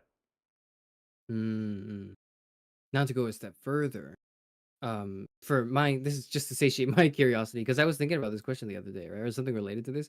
Like, what if instead of it like it being sort of something that's less controversial, say like de-aging or anti-aging technology, which is relatively uncontroversial because a lot of us kind of want to live longer lives or at least more fulfilling lives that you would have the like capacity to endeavor into if you had a longer lifespan, right? Like Mhm. something that's been extended to 500 years or whatever, right? Like we want to imagine that it's not uncontroversial to say, yeah, anti-aging technology good. Okay, but what if the technology was more invasive? You know, what if it was replacing like a limb, not because you didn't have that limb or you lost it in an accident, but you had perfectly fine limbs. You just wanted like a stronger right arm so you could um maybe not compete in a sport because that invites a whole other like debate, right? But if you wanted to just reach to the top of your shelf easier, right, or so that it can extend, you know, just for everyday like things, could you see yourself being like augmented? It's I will admit it's a little tricky to imagine now just because it seems so like far out, and Mm-hmm. I'm someone who's kind of a scaredy cat about things like that, about like anything that might cause me like any physical pain even in like the transition period. But like if we bracket that, then yeah, I could see that for myself. Like as long as like the new limb or what have you, like if I'm still able to like have sensations through it and like there's not any like reduced richness there, but like if it allows me to do more things, then sure, yeah, like that's something I'd be willing to do. Interesting. Because I when I first thought this, I was like, "There's no way. I want to be all natural, man." And then I was like, "Wait a minute. I wear glasses. I wear prescription Yeah. glasses because I can't see without them." Uh, Because I've like damaged my eyes in my youth by staring at like uh a book or my phone too much, right? Like there's I'm already kind of doing it, right? Like there's a level there's definitely like a valid argument to say that that augmentation is not qualitatively different than say putting on prescription glasses or something. So like even though instinctively I wanted to say I'm all natural, like the more I thought about it, I was like, oh, maybe, but like, what if I had like liver issues because I drink so much? I don't drink a lot, but when I do, I drink a lot. Mhm. Like, you know, and then they just replaced it with like a cyborg liver. It's not really a cyborg liver. It's just like made of different materials. And I'm like, well, that's fine. Okay. Well, then what if it was my sore arm or my back? Then it's like, well, it helps me read, and that, you know, helps me work well into my old age. So yeah, I guess, you know. And then you start going through the chip of Theseus problem of like, you know, how much of my body could be cyborg Mm, before I'm just a different person. And I don't know, like it's definitely not like that. That's why I wanted to ask you, is because like I'm so undecided on the map. uh-huh. Yeah, I Yeah. mean, I think for a lot of people, the what makes it then maybe a little hesitant is just images of like Frankenstein's monster or something like that, you know, where they just think like, oh, am I going to like, you know, look disfigured, or are people in general going to look strange? You know, is it going to be like something out of like, you know, Cyberpunk 2077 or something like that? But Mm. I think if we imagine, and I'm not saying that's what's going on with you, but I just think for people in general, that's probably one factor that's maybe influencing our intuitions. If we kind of bracket that out and just sort of stipulate like, hey, whatever the replacements are, they will look, you know, natural. It's just they'll maybe function better. Then yeah, it's really Mm. difficult for me to see like what the ethical concern would be, or like what reason one might have for not, you know, wanting to sign up for this. And I do see one of your chatters says, Zero Striker says he meant computers built on like human brains. So yeah, to be fair, I guess I might have misunderstood earlier when I sort of was viewing it as like No, I meant it cyborg like stuff in in general. all, pretty much like most parts, but I guess the brain is a very important thing to distinguish too. But yeah, sorry, continue. But yeah, I mean, I like to think like when it comes to like brain enhancements, you know, if there are certain enhancements in that regard that could help me think more clearly, or that could help, or me like, and just people in general, you know, to become better thinkers, then I think that too is something that I would be in favor of. The only worry I have is like if it like essentially like replaces my brain, or like lots of my brain with something else, then I worry like, okay, at that point, would that just be the end of my existence? You know, would I continue to exist still, or would it just be like a new entity that has, you know, replaced Axaeon? So, but yeah, I think that like that would be the only worry I would really have there. Right, sorry. And further clarification, sorry, not like as in the other chatter that brought up Ari, that brought up the question of like the biocomputer, right? Like it's specifically for brains. I was just thinking like in even for non, because for brains I feel like our intuition is like the average person's intuition may be no, never, because that's what makes me me, right? That's my sense of identity. That's where I ground it. But Mhm. then my arm is okay. But then, like for me, I feel a particular way about my body that, like, even if like a finger would be replaced, I'd start to feel weird already. Mm. So so brain is like definitely no for me. But you're saying that like you would consider that. Yeah, yeah, I think I would. Wow. Making Mm. the assumptions that like I wouldn't want to be like the first person to like get the Yeah, yeah, surgery or whatever, but yeah. Yeah. if it were, you know, something that were like established then and like safe, then yeah, I think at the very least I would strongly consider it. Um, I do. Oh yeah, I see Ariel here. I think I'm, and I want to be clear. I think this was me. I read the comment maybe a little bit quickly earlier, but when Ariel said, "Can we get the philosopher's opinions on biocomputers in this context?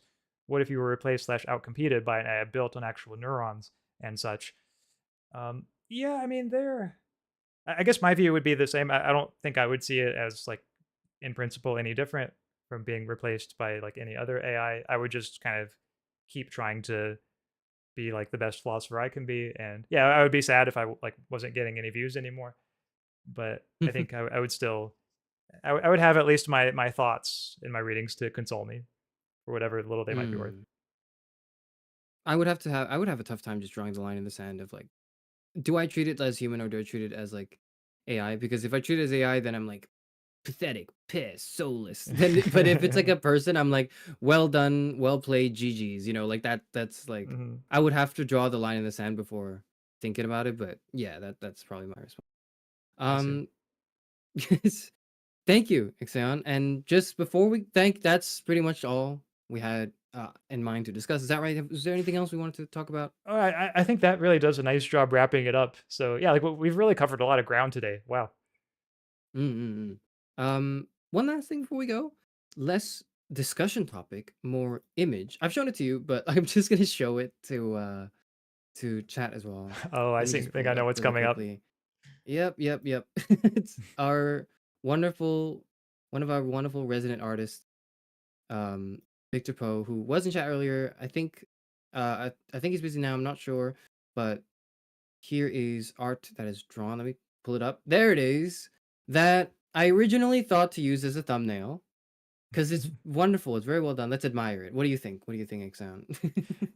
Yeah, I think it's great. I mean, yeah, it makes us look like we're on some kind of show, and the the fact that I appear to be kind of like leaning on you or like about to fall over, I think just adds a certain like element of like either romantic tension or maybe like some like incipient tragedy. Like we're wondering like, okay, are these like two lovers who have like high hopes and are just trying to like strike out in the show business, but little do they know, like, is their world about to come crashing down because of AI? You know, that's the vibe that I get from this picture, which maybe says a lot more Oh. about my own imaginative idiosyncrasies than anything about the image itself. But I think That's it's an great. interesting interpretation. I like that. I do think something that's noteworthy that, is I understand, but I don't know. I don't know how I feel about it yet. But like the specific like expressions that we have, where you seem to be uh much more at ease than I am. I seem kind of annoyed in this image. I seem kind of like, you know, uninterested. I wonder what that's about. Like I kind of I think I understand why that's the case because um that's maybe how I would react to like the average chatter in my streams. But to my peers and other VTubers, I don't I would imagine that I'm not as aloof and disinterested in what they have to say. I'm probably, a bit more accommodating. I don't know. This reflects an image of me that I'm unsure of. So it's maybe it's given me some things to think about. But nonetheless, thank you, Victor, for the fan art.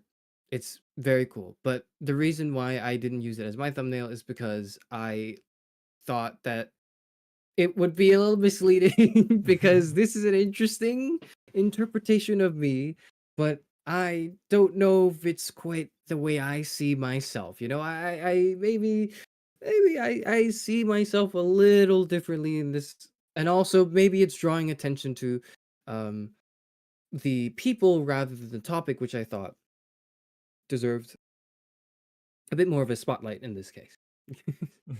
Yeah, that's my reason. Stop commenting, stop saying that I'm horrible and I don't like my chatters or whatever. Stop saying that.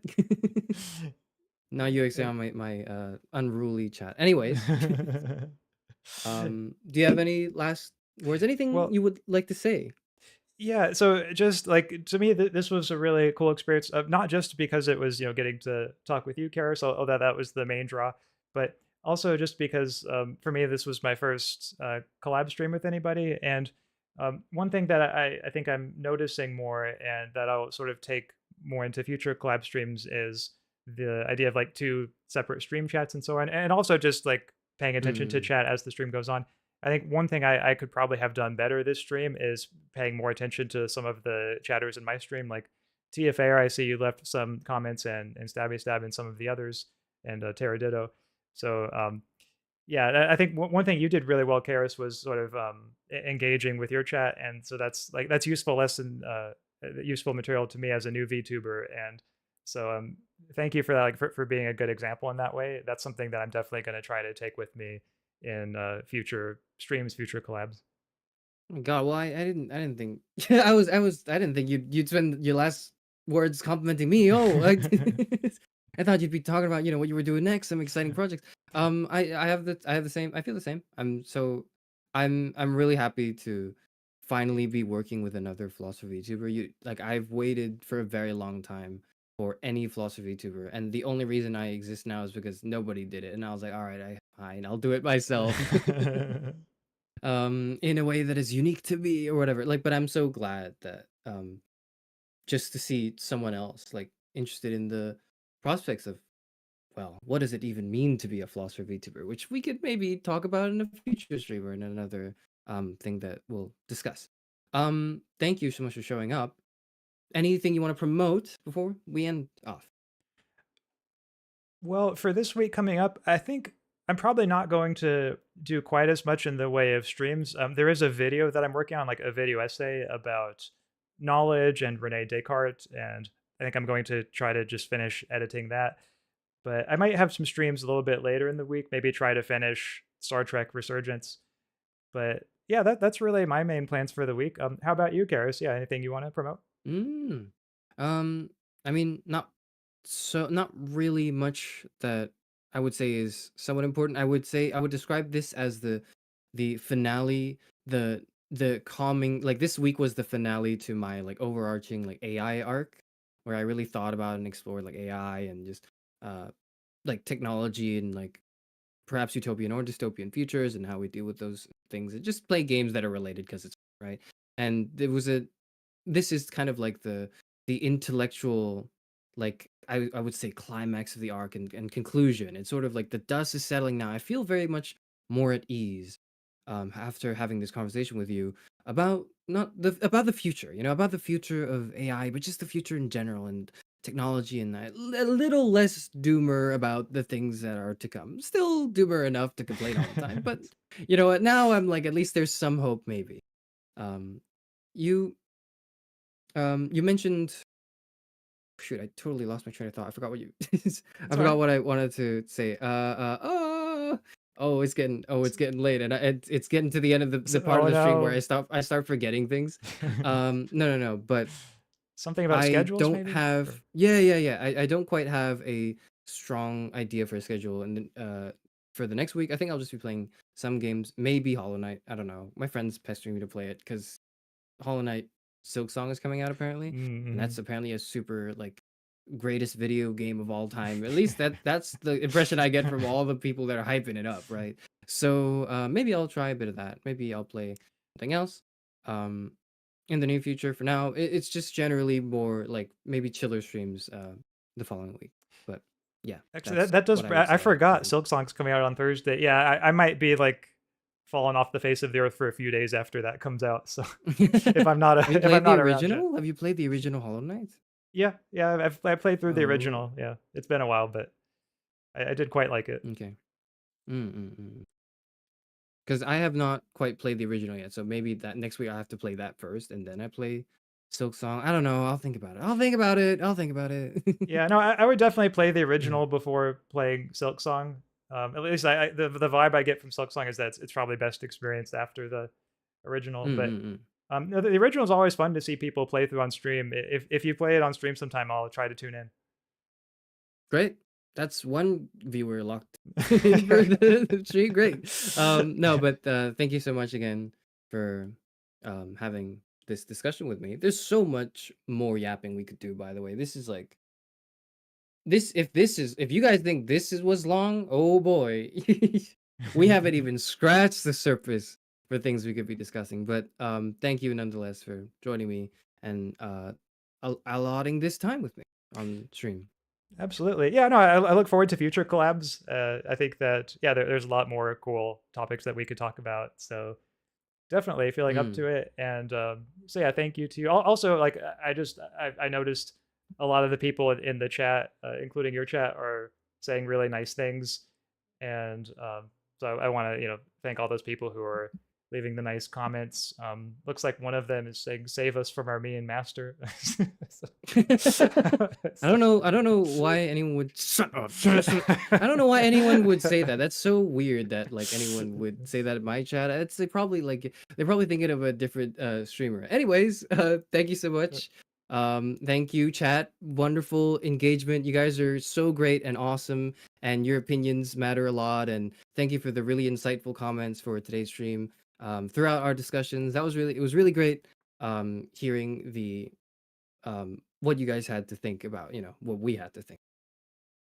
Thank you and goodbye. All right, yep. See y'all next time. Bye.